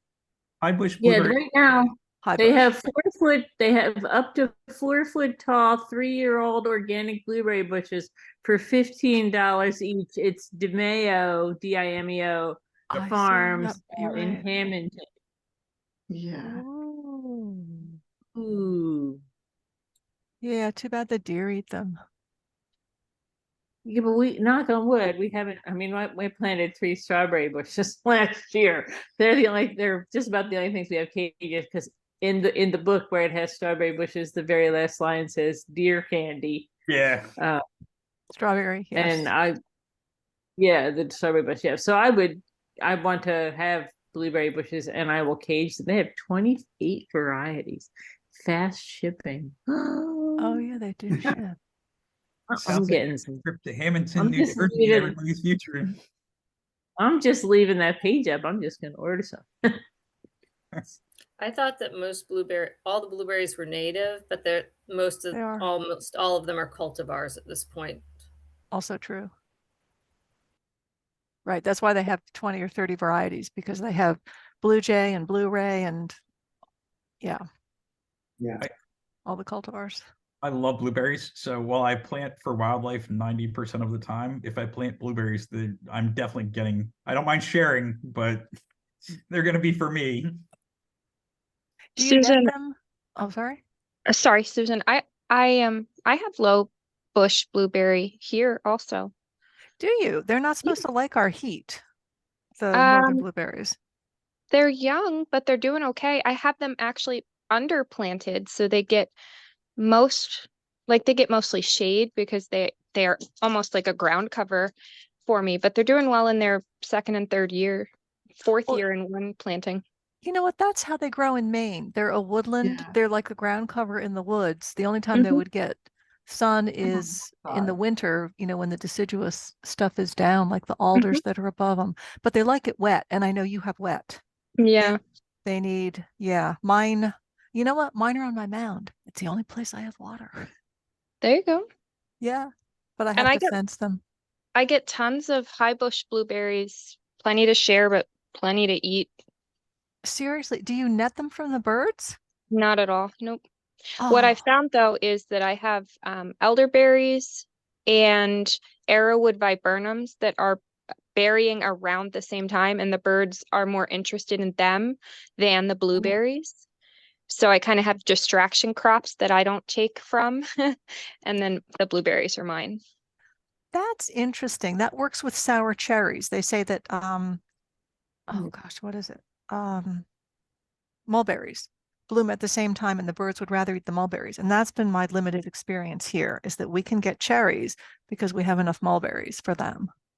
I wonder if it almost relates to what Andy was talking about, that all the blueberries are currently cultivars and that the birds are more attracted to the native plants and food around them than they are to the I have birds in my blueberries. I don't know. Catbirds, they don't seem to read labels. They don't know they're cultivars. Something I haven't, I don't know if we mentioned, but I've got a camper up in the Poconos. So we go up to the Poconos through summer. And I saw a plant that I didn't recognize. And I crowdsource all of my plant IDs these days to Facebook. So I took pictures of it.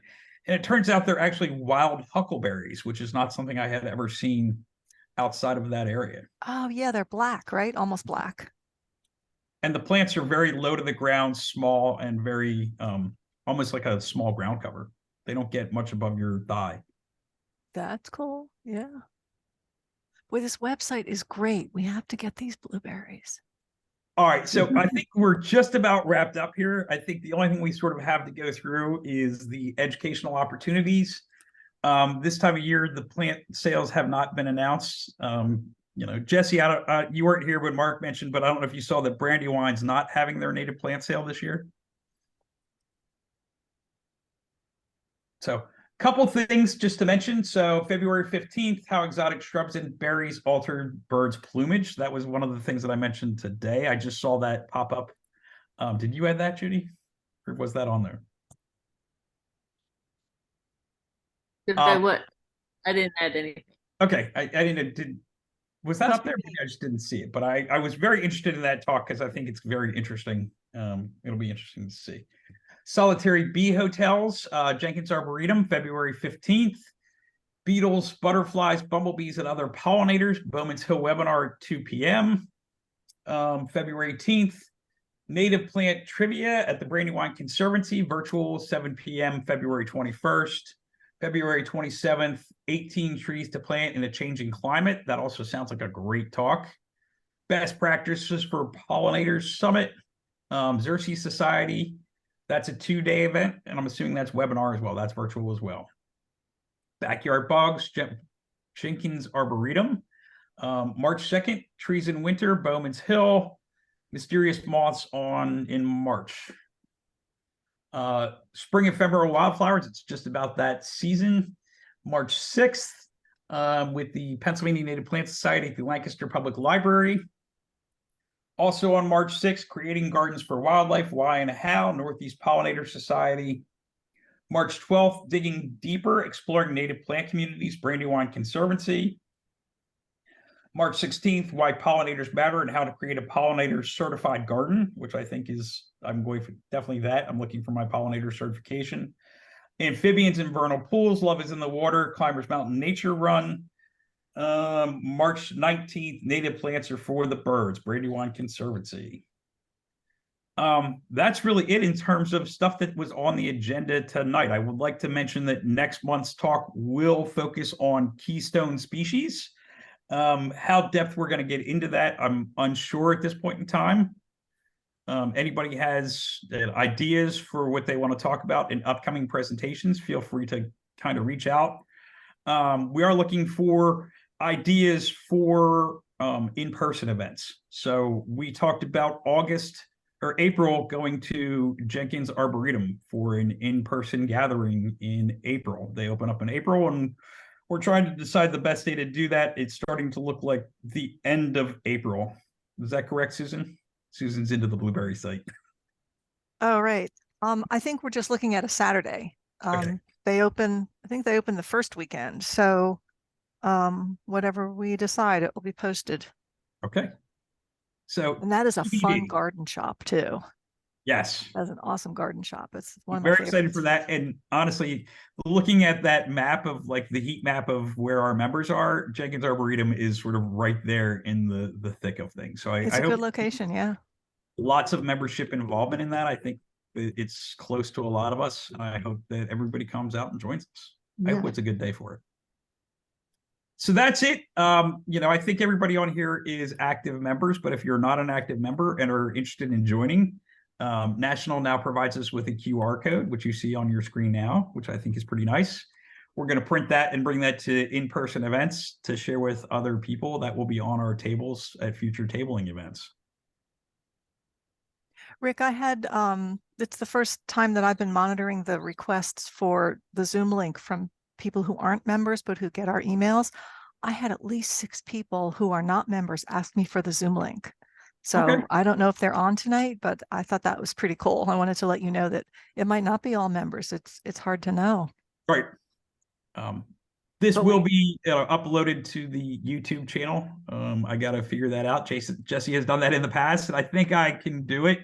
I figured out now that I have access to the Wild Ones of SEPA YouTube channel as well as like the Google sign-in. So I think that I can, within the next couple of days, I can download this from the Zoom link and upload it to the YouTube channel.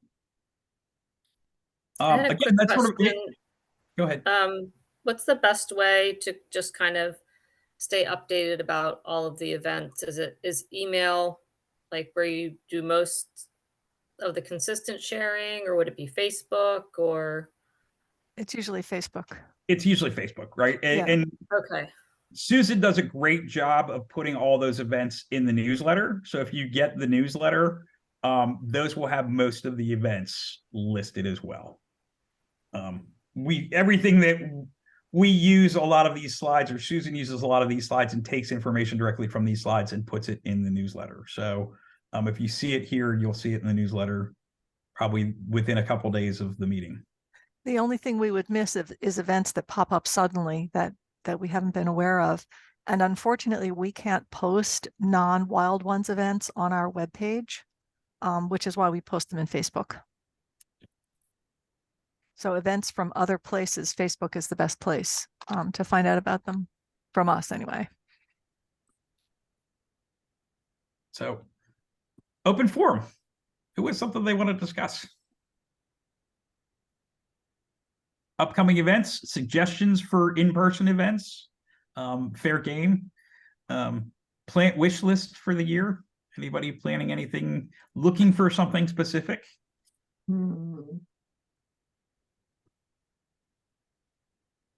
Beauty berry. Go ahead, Judy. I want some beauty berry and I couldn't find any at the end of last year. Oh, Gino's. That's where I got mine.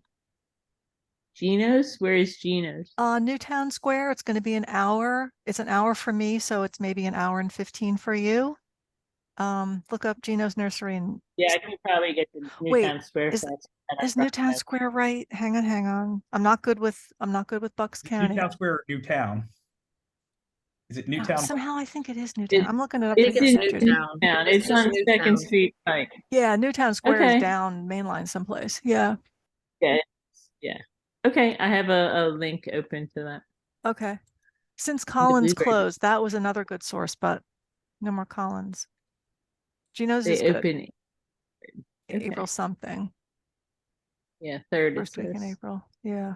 And you can, I found that their spreadsheet of availability is really out of date, but they don't mind if you call and just say, do you have whatever you're looking for? And they'll tell you.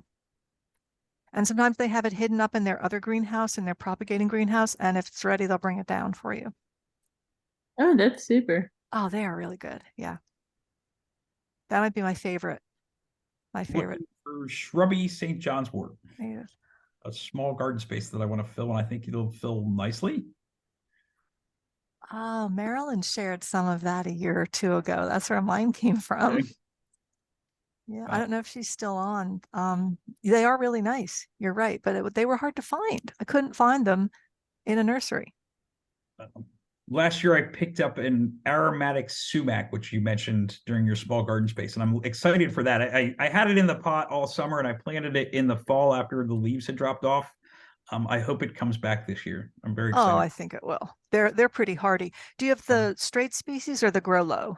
I had these straight species. Oh, that's going to get maybe 3 feet high, but yeah, they're pretty vigorous. And the grow low, those things just spread out like a mat. They're awesome. Any good ground cover recommendations? I'm looking because, Susan talked about that sort of ground layer.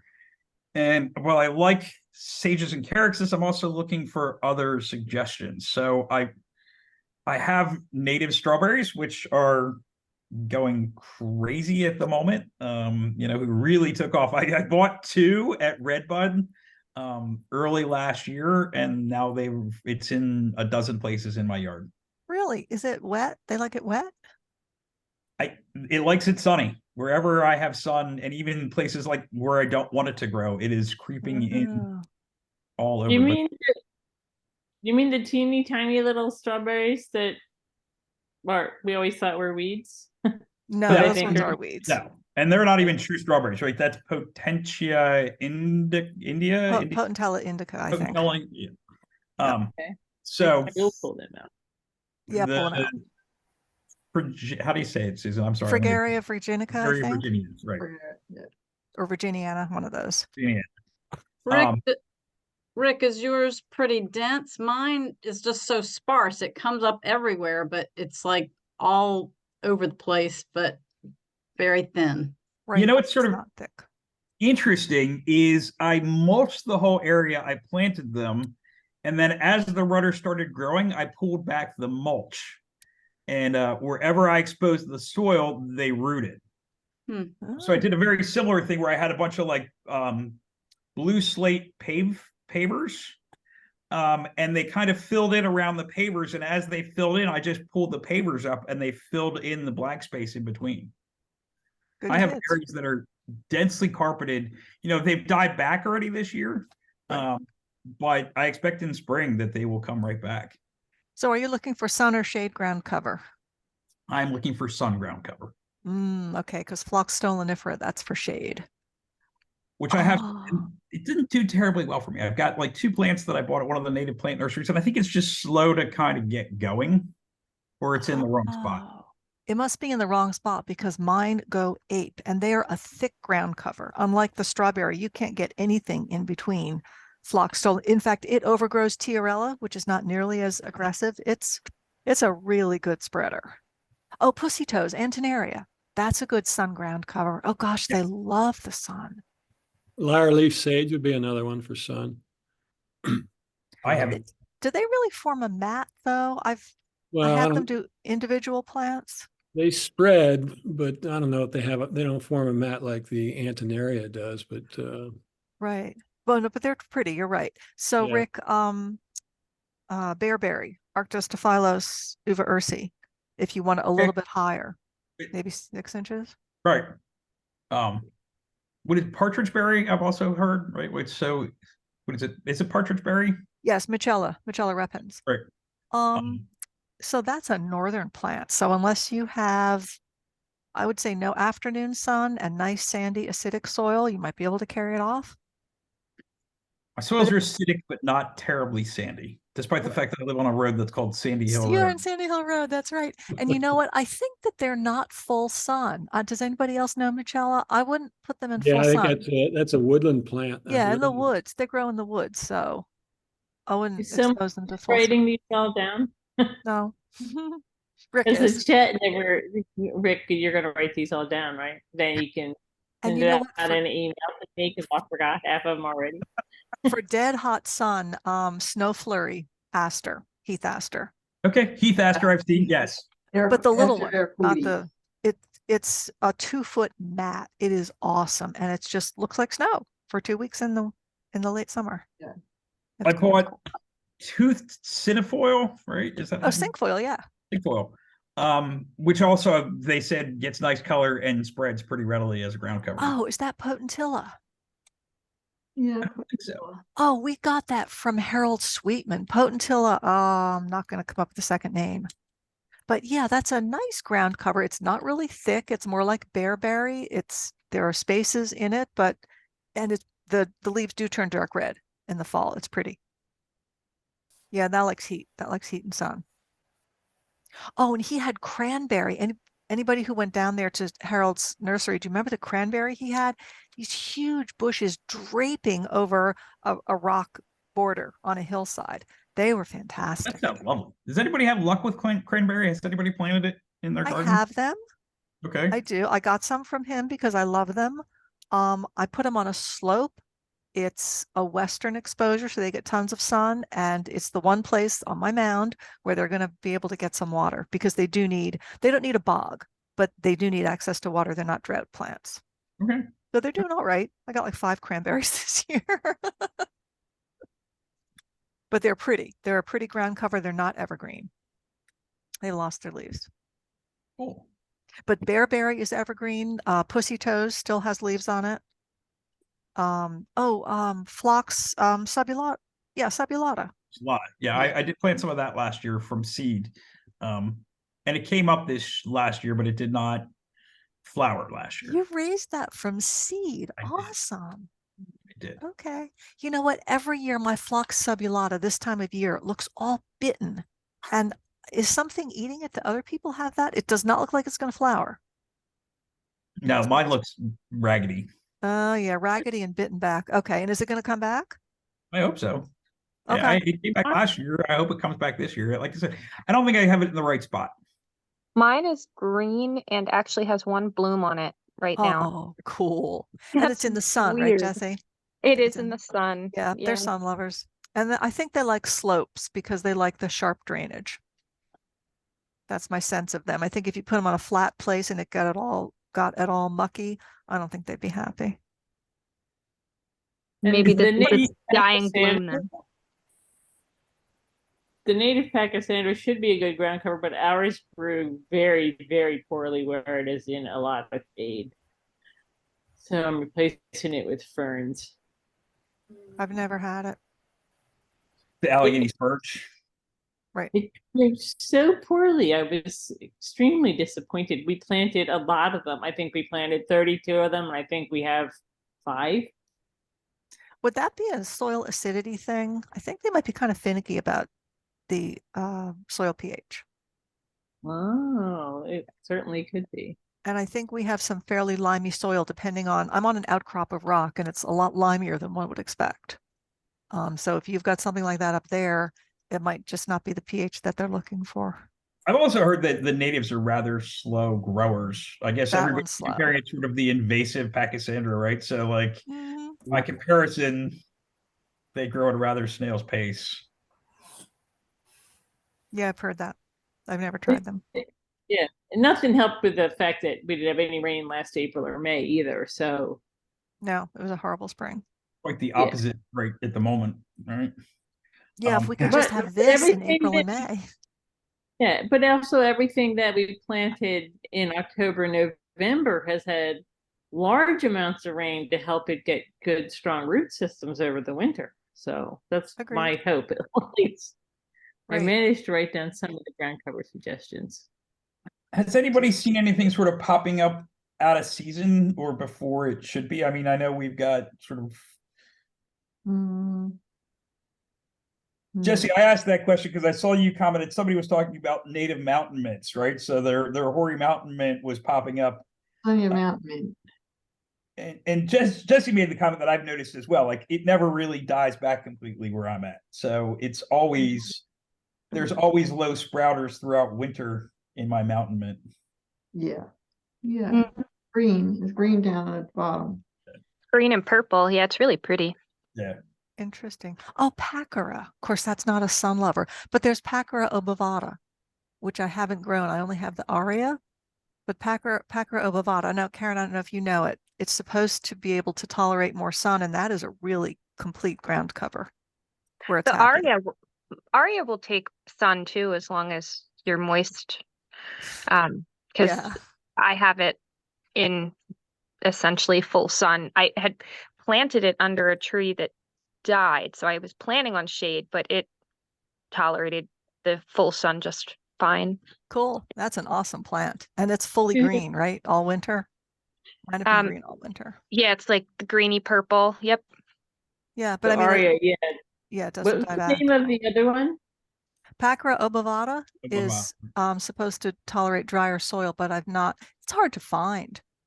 North Creek has it. Otherwise, you have to try it from seed, and I didn't have good luck with it from seed.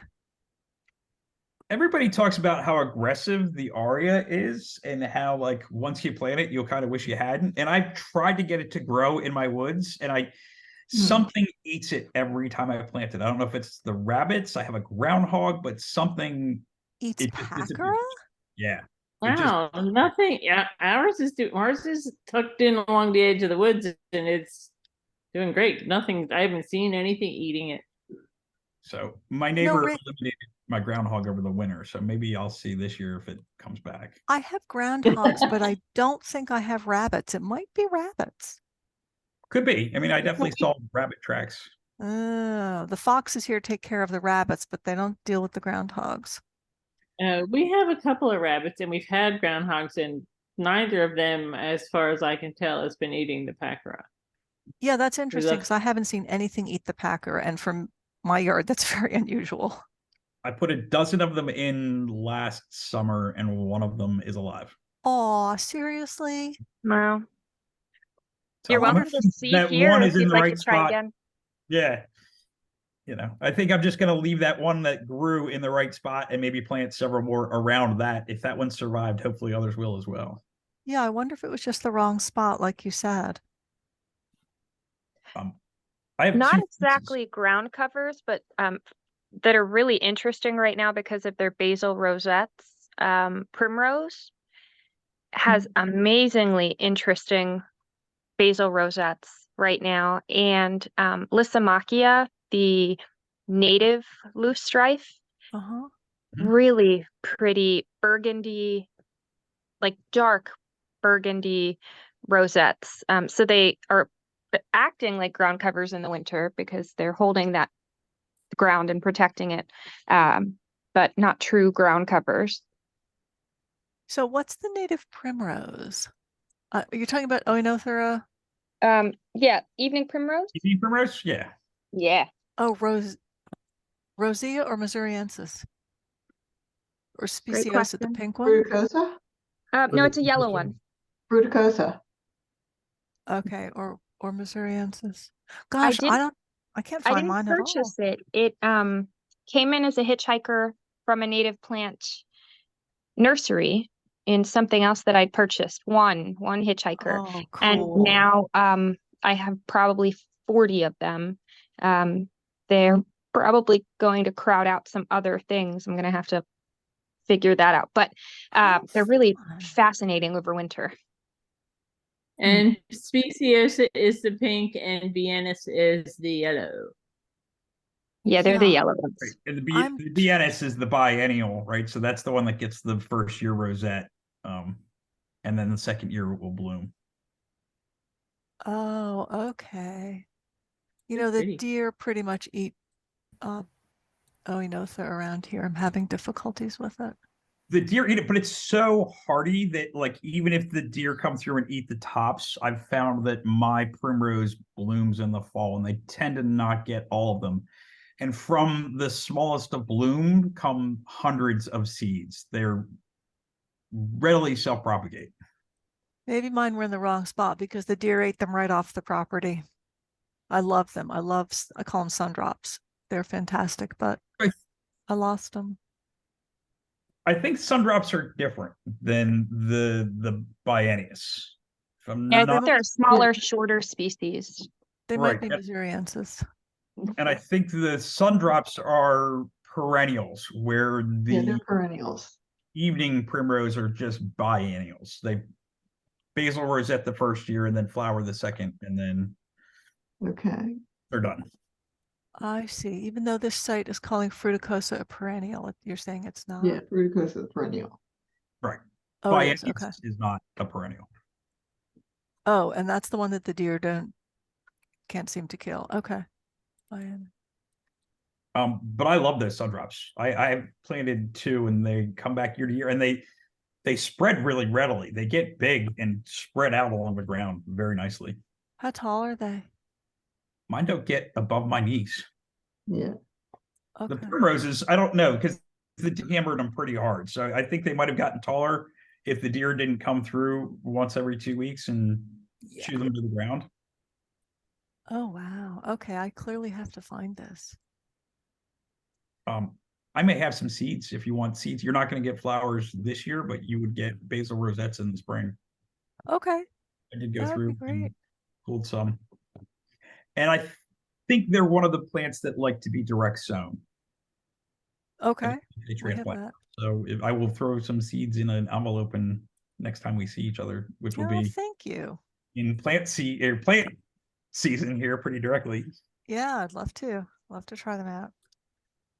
Hopefully we'll start seeing some native plant sales pop up before the next meeting. So I think I went kind of recruiting, but nobody's No, seeing their plant sales yet. right. So hopefully that'll get figured out this month. Larley. All right. Oh, wild ginger. Yeah, I forgot about wild ginger. That's a great another ground one I cover. have no luck with. Well, not for sun. It needs shade. I have it in like below my pine trees and I put 3 in and it just doesn't. It's my 3rd year. This year will be my 3rd year and nothing. It comes back, but it doesn't thrive and it doesn't spread. You for me. said you have slates, planting slates. Mhm. Tuck it in between the slates because Okay. mine come up all over my rock steps where their roots are under the rocks and then the leaves. Now, above. did you plant it or did it just pop up? It moves. I have, ants spread it. So where it was, it's gone, I don't know, 10, 20 feet from where it was. I know Jessie had one that kind of appeared out of nowhere in her garden. It migrates. The Yeah. wild ginger?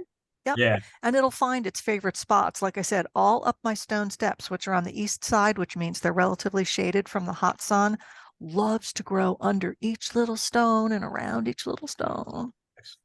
Favorite spot. So maybe it's a location thing. Maybe it doesn't like the acidity, of a pine tree. All right. Well, that is the 2-hour mark. I can't believe I've carried this out. My first meeting ever as Good job. Thank you. Well done. Great job, Rick. Yeah, it was Thanks. fun. It was fun. So join us next month. If everybody ready to go, I'm at a casino. I don't gamble, but I am going to go walk around. All right. Don't bet any native plants. Listen, I was gonna say one thing about the blueberry plants. If you want to drive out to the spot, if you're ready for a road trip, it's Yeah. out in the Pine Barrens. Beautiful spot, and they have the plants just right by the roadside. It's like you could stop. It looks like you could just pay there as you go, or maybe just walk up to the house and pay for them. Seriously. I've And this driven is by in there lots of times. this in your Bat neck of the Stove woods. is out there. So, Oh, cool wow. place to visit. I can't get over the price, right? Like I paid like $10 for an aster. Yeah. Yeah. Yeah. Blueberry bushes are $30 and they're little Yeah. around here. Like Yeah. for a 3-year-old blueberry bush, for $15, it just seems too good to be true. Well, how about a road trip I'm all for it. later this month? Yep. Okay. That could be fun. Yeah, like I said, it is sort of amazing. I guess it's one of those things you kind of live and learn, right? Like, so when I first became involved in native plants, I went only to native plant nurseries, and it's still one of my favorite things to do on the weekends. Is go to like Edge of the Woods is my favorite. But Redbud is on my way home from the office, so oftentimes through the summer on Fridays with cash in my pocket after being paid, I'm like, let's go to the native plant nursery.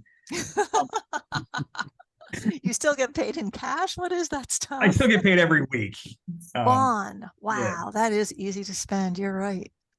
And so but I spent an awful lot of money on, like, I realized that it's my own doing, right? I could have done all of this had I made connections with the native plant people and gotten free seeds and live stakes and cuttings. I could have saved an awful lot of money. Yeah. But still, you've got the plants now, right? I have the plants, and out of those 1 plants, I will get 8 plants this year. And out of those 8, I hope I get, 20 more next year. So more plants will come. There's the plant. Oh, yeah, you're right. You're right. You're gonna have so many plants to plant this spring. Can't wait. That's a He is. fact. He's gonna have a plant giveaway to everybody on this call who knows that he's got way too many things in his jugs. Well, Huh? secretly, Denise, I'm hoping that people don't pick up their plants from the plant sale. That's why I volunteered to have everyone come to my house to pick up their That's why plants. you volunteered. All right. And also, I figured it would be a good chance to like see what everybody got and beg for certain plants that I want. So like, hey. It's But I think fun. it'll be nice. I'd like to see that plant sale become sort of a trading event as well. So I'm gonna see what people ordered, and I'm gonna order something different and hope that I That's can. actually a smart way to do it. Susan, you have me down as volunteering for the trees, right? No, because you didn't order any. I know, but I still volunteered to help if you needed bodies there. Oh, okay. Well, we have I think we have either 10 or 11 volunteers now. And Okay. I think what I really need is people to take the orders of people who aren't coming to pick up, because we have to move our entire order off the site on Friday. Right. Right. So I'm available to help with that. I mean, the You- people would have to pick this up in Telford, but I can certainly load up my car and that's what put I was things here. wondering. Like, well, you know what? What if you loaded up your car and dropped it at my house, which is that would work too. sort of on your way home? That would be cool. My house, right? My house as well. Yeah, that'd be fine. Your house? Okay. Because there are 50 plants, actually 75 plants from Philadelphia and Chalfont, which isn't terribly close to my house, but I've got to get them off the site. Chalfont's pretty close to us. Chalfont's good for you're you? not far. Do you want to take Yeah. the Chalfont plants? There's only 12 of them, but that would probably be easier for that member than coming down here. Yeah. Okay. Yeah, sure. And then Where's Philly, pickup I for don't the know. trees? Where's everybody going that Friday, Susan? Is it Westchester? Yes. If there's anybody up my way, I'd be glad to take them along with me anywhere. Mark, Location. you're out in Lidditz though, right? Yeah, I don't know if there's anybody around me anybody else that ordered any. Not out your way. But even on my way home, if it's, And how many trees Uh, did you order, Mark? You might not have a whole lot of room in your car. Well, That's that's true. true. You the are other not thing going to to have think room. about is the stakes. That's the problem. Right. Yes. Depending on what you order. Now, if you ordered shrubs, you don't need the stakes, obviously, but the stakes come in bundles of 25, I believe. I volunteered with them last spring. It's the and stakes and the tubes. The tube, yeah, the Take a tubes are ton not of that- space. Yeah, Mhm. but the stakes are heavy in bundles. They don't break down the bundles. They're This is bundled true. 25. I can help with that. I have a pickup truck, so I'll be all right with that. Maybe you and Jesse want to talk about the orders to Downingtown and Kimberton, or Downingtown at least is, like you said, on your way home. Yeah, sure. Yeah. Because Jesse had volunteered to take those, but there's 66, 70, it's like 75 trees to those locations. But I'm most worried about Philly because I'm the closest person except for Rick to Philly, and that's 75 plants. And I don't And I'm in a honestly, good location, right? Like, because I'm in Plymouth Meeting, I'm right there sort of at the extent of the Blue Route. I'm several miles from the Schuylkill Expressway. you are. Turnpike. Yeah, but North- somebody has to get the plants in their car in Westchester and get them up to where you are. Right. So I've got a Honda Pilot that I'll put the seats down, and I can get quite a few plants in that. Were you planning to come on the 12th to volunteer? I will. Yes. Oh, awesome. And I learned how to Tetris when I went up to Edge of the woods. Edge of the Woods You and have to, brought don't home you? like 70 plants in my car, my Wow. little SUV. And I picked up, well, maybe it was 90 plants over 2 days, but it was at least 50 plants the first day. Wow. And they Tetris the hell out of the car. It was really awesome. Oh, they packed it for you. Oh yeah, Okay. Okay. they Oh, were that's they cool. were great. But I watched what they did, so now I know how to do it. Okay. I have so many empty nursery pots from Edge of the Woods that I was thinking about asking them if they would take them back. I thought they did recycle them. I think they do too. Yeah, Gino's does. If I can get them up there and not come back with a truck full of plants. Well, did you really want to do that? I wonder if I get like credit, right? Can I get credit for the empties? Is it That's like what we'd really like. Yeah. Well, milk jugs? you do have one of their, Nickel. you do have one of their little frequent buyer cards, right? I have one. I am 3 punches away from having my second car fill ready to go. So Wow. Oh, Yeah, pretty I close. filled 2 cards on my last visit. wow. That's good it's Yeah, news. interesting. The one thing that they sell is they sell those like plugs, and that is one of the Yeah, best they do. deals I think that Edge of the Woods has is those deep plugs. You know, they give you the stick and you poke them out. And I have had great luck with every plug that I planted from there. They have plugs like North Creek? Yes. landscape, Oh. they call them landscape plugs, right? They're Yep. 4 inches instead of 3. And like I said, I Pestman I planted last year from plugs there. I planted Works. blue stem, yeah. little blue stem from plugs, which was a much slower grower than I thought it would be. It took about 2 years for it to kind of look like something. Oh, really? Yeah. Okay. Because I have a lot of plugs this year from last fall.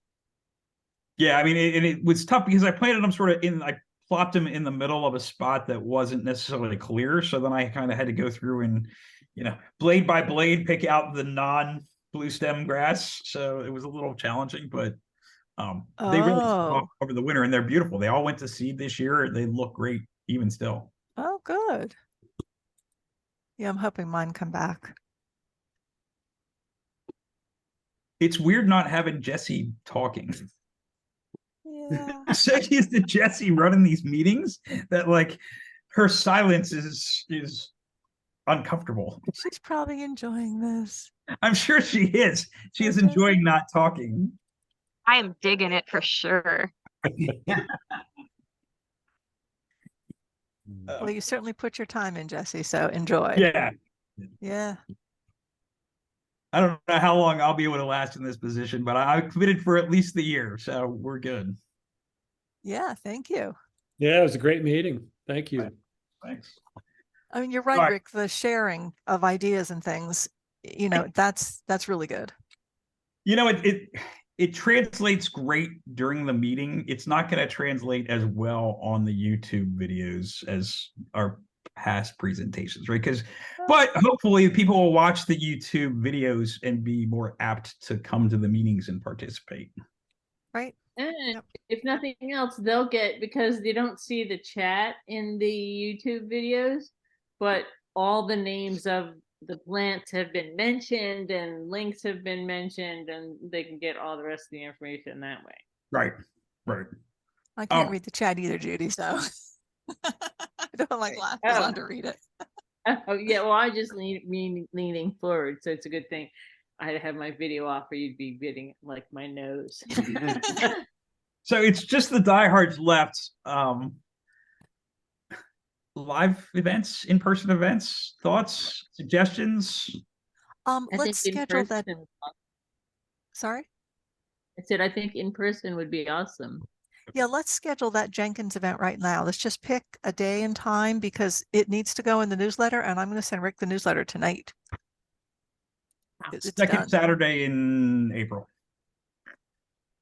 Okay, so I second probably should Saturday check in my April. calendar before I just start shouting dates out. That's Let the me stop 13th. sharing. That's the 13th. That's fine. Stop Wait, sharing. why do I have 20th? Rick, I think they don't open till the 19th. Okay, then Um, let's not make it the second week. Let's I make think it. it has to be the 20th. Okay. Okay, what time?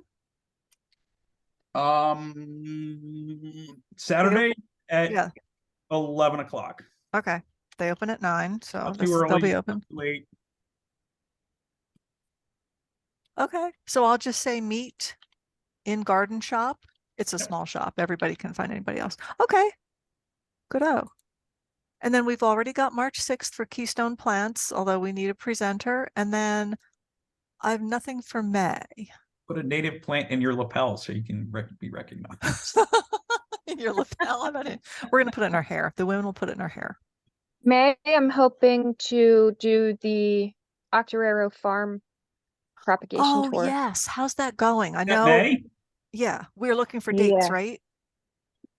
We are looking for dates. Harold got back to me and said he actually told me a date after such and such. Let me see if I have it at my fingertips. Hmm.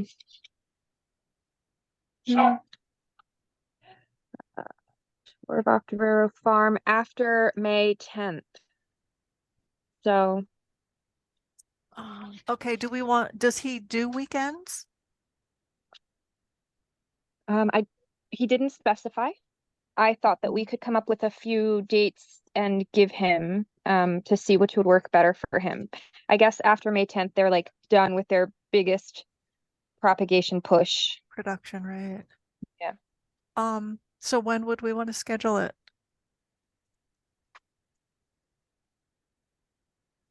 Well, that's Mother's Day weekend, so probably not that weekend No, and because they're, people will have stuff. yeah. Do we want to ask him for a weekend or just go for a weekday and hope people can participate? I will be more inclined to be able to go if it's during the week, but it's by all means Okay. not just on me. But my weekends around that time are booked. And probably a lot of people are busy. There are going to be plant sales and stuff, and we don't want to schedule over that. I'm Yeah. good with a weekday. It's If I we do think- it on a weekday, let's try and schedule it for later so people don't have to take full day off at work. Right. So Yeah, like, something like 2:30 or 3, Right. maybe. work a half day and I can sneak off to Octoraro for the tour. maybe 2 o'clock, because if we get down there later, we're going to be in 5 o'clock rush hour traffic. Yeah. We all know what that's like. Rick driving home to King of Prussia. It's not pretty, right? Or through Yeah, King of I Prussia, mean- sorry. My office is in Eddystone, PA.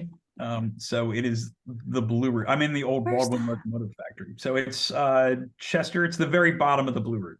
Oh my gosh. That is an ugly little commute, isn't it? So I literally go from one end of the Blue Route to the other end of the Blue Route. Yeah, I hop on at the very wow. beginning and I hop off at the very end. Ugh, I don't think that doesn't do you much good for Harold, does it? No. No, because he's down in Oxford or south of Oxford. He's a long way away. Yeah, Oxford is not close. No, it's over an hour. Well, Jesse, what are your days like the 3rd and 4th week of May? Do you have your schedule that So- far out? I do. So it looks like May 14th, 15th, or 16th would probably be okay for me. May Okay. 16th is Pennsylvania Native Species Day. Ooh. Well then, That might be Yeah. fun to A combine that. statewide event. By oh, the there way, might be other events that people are yeah, going to or working on. I'm going to something already that day. Okay, so not the 16th. 14th is good. Tuesdays are sometimes kind of quiet. Yeah. Yeah. Do you want to ask him for the Um, 14th or the 15th? Yeah, I'll reach out to him and see about the 14th or 15th, which one would work better for them. Cool. 2 o'clock maybe. Yeah, 2 p.m. Is that okay, I'm- Rick? Yep, that's a good week for me Okay. And a good time. and a good time. Okay. Okay. Cool. Judy? Good with that? So I asked in the bathroom, George has to tell me what you were talking about. Octorara, Oh, Octorara. the 14th, 15th, 16th Of May. of May. We're in May. We'll be back, but my sister will still be visiting from Germany, but She can Yeah. don't come. base it on me. Yeah, she probably would enjoy it. There you go. Yeah, so I that feel sounds terrible. great. I just looked at the chat and there were all kinds of like ground cover suggestions. The question that I asked, a lot of people answered and I didn't recognize their answers. So Well, they're in Um, there. they are. I just feel bad that I didn't sort of recognize people that were participating. Oh yeah, here it is now. And good answers, right? Like green and gold is a very good one. I almost bought a flat of That's that. a good one. Needs That a is a good lot one. of That's a good one. moisture. Yeah. Nowhere dry. Chrysogonum is of genus. Right. What is Waldensteinia? That's What- strawberry, running strawberry. That's running strawberry. Right, Karen? Yeah, that's a native. Steinia Freg. That's the barren Well, it's not strawberry. fragaria. There you go. The barren got- strawberry that she talks about earlier. It's got a strawberry leaf. Okay. but no fruit. Heath Aster, Torellia, that's a good one. Tia likes it, doesn't like it sunny though. No, I've got a couple in the shade, and Yeah. they are good propagators too, right? Like they spread pretty readily. That's There the are some sunflower, runners and some clump formers. So you Okay. have to get, if you want it to run, you have to get a runner. Okay. that's foam flower, right? Yeah. Sorry? Foam flower, Ours, yeah. yeah, ours is in a fairly sunny spot and it loves it there. Yeah, it's Do you have just going moisture? off there. Maybe, Yes, Going Mark? off from Moisture? maybe runoff from the porch, George says. Yeah. It's not too far from where I squirt water onto the patio for the bees, so they make it, some Okay. of that. if Yeah, it's they don't, going I don't great. think they like to dry out. Mine's in shade and taken off. Really? Yeah, there's a cultivar called Running Tapestry, which I put in last year. There you go. And looking at it right now, it looks really good. And it's throwing out some tillers or rhizomes, I guess. Okay. Uh-huh. And that's under hemlocks, actually. So it's somewhat dry, but not overly dry. Oh, maybe under your pines, Rick, Yes. with the acid soil. Yes. You know what I found about Tiarella is that my phlox stolonifer will outcompete it, which hurts because they're both Okay. beautiful and I'd like them to grow together, but no. And what Wow. about Huchera? Heuchera, Sure. alum root. Yeah, That's we have euchre in shady, the shade. right? That's It like shady. shade. Yeah, mine like shade. No, I'm gonna say only half shade, but they're picky little you-know-whats, at Are least they? around here. Yeah. Here they do well, but Do they like your moisture, Jesse? yeah, yep. I think they like moisture. They like sharp drainage. They like draping over a rock. I think they're rock garden plants. Okay. None of which I have here. So they've been really tough for me. And then the deer eat them. I have on a top of it rabbit all. who just clipped all of the big leaves off. Yep. I had some bronze. What is it called? Bronze, not bronze Wave. tapestry. Bronze wave. Thank you. And Yeah, that's pretty. Dale strain. And the leaves on both of them get eaten. I Yep, was they're- also thinking about what is it? Wintergreen under your pine trees. That's what I'm gonna do. I found Okay. some Oh straight my spruce gosh, I love on wintergreen. clearance at Lowe's. What? Are you kidding me? Huge plants on clearance at Lowe's. Like 2 weeks ago, I picked up all they had, and I'm gonna put them under my pine trees. They still have red berries on them. They're You sure it's really not pretty. Mitchella? It's winter. I'm trying to think of what's the species. What's the It species is, name? I'm gonna look at the tag now because I have them out on my patio. It is Gualtheria procumbens. Cumbins, yeah. Mhm. What, you found that at Oh. Lowe's? At It's a nice Lowe's, thing. and they're huge and they're just gorgeous. I don't What are- even know how to tell you. What are they gonna like? What are they? What? I'm out trying to figure out what kind of soil they're gonna like. I'm trying to see if I can turn my camera around so you can see them. Oh, it's kind of Oh, dark. teaberry. That's teaberry. Okay. Did I know say this from Maine. Yeah, okay, I got it. It's So half sun, I think. They're a woodland ground cover, but they're probably at the they are edge where nice, Jess. they get some sun. Yeah, they're beautiful. Acid soil, no dry. I think they're gonna want to have adequate moisture. That's my Yeah, sense from where they grow. I'm so My- cynical, like I never think to look in big box stores for native plants I because I just know. don't want to They be don't. disappointed. You know what I mean? So I don't even bother. I guess They do. they're there if I look, but I'm so nervous about. Well, But I there's- wasn't looking for them. I was walking by to get mulch, and they didn't have any mulch, but they had these, and nobody wanted them because they were marked at $17 for the. I guess people pick them up for holidays or decorations, but Oh. they were marked 75% off. So I got that big size plant for like $6. Oh, That is ouch! Oh, I that's want great. one. Yeah, I'm really excited. But they're going to need really acid soil. I mean, they're a New England native pine hemlock forest. ground cover. So I'm putting them under my pine trees. I have a spot that the foxes come under the fence, and I'm right by the pine tree. So I'm going to put them there, and we'll see how they do. Okay, plant versus fox. I went out the other morning. I thought I heard like babies crying.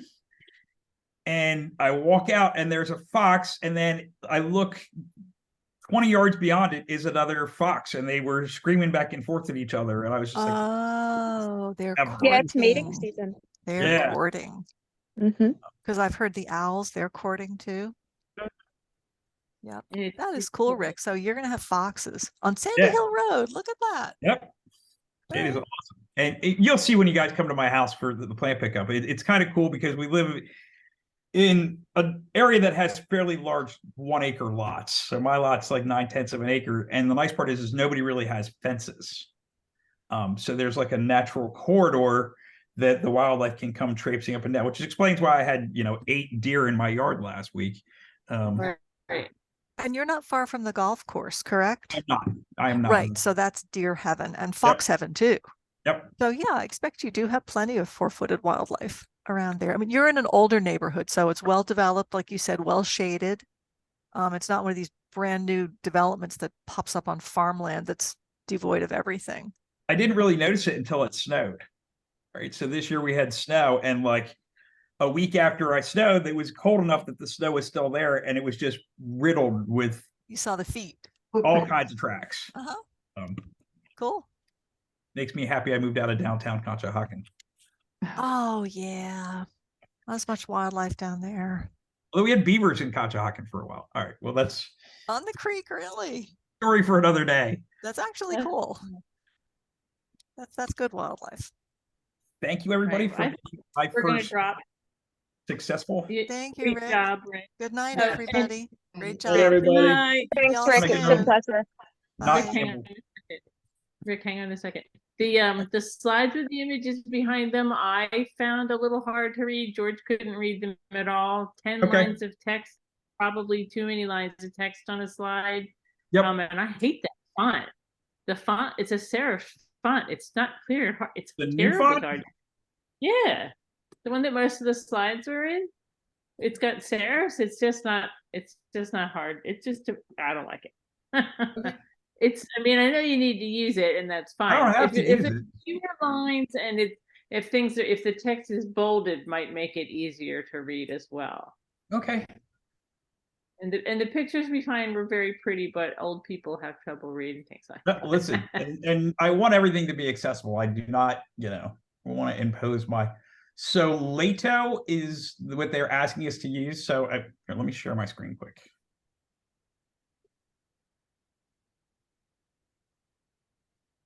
Oh, that's not it. I don't want. Figured I just gave you the feedback before you. No, did and another listen, I sentence. appreciate the feedback. So let me share this quickly.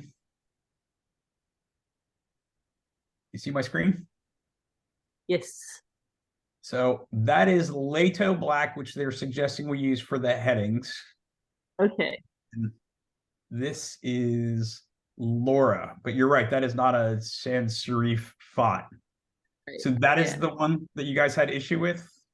This one? Yes. Yes.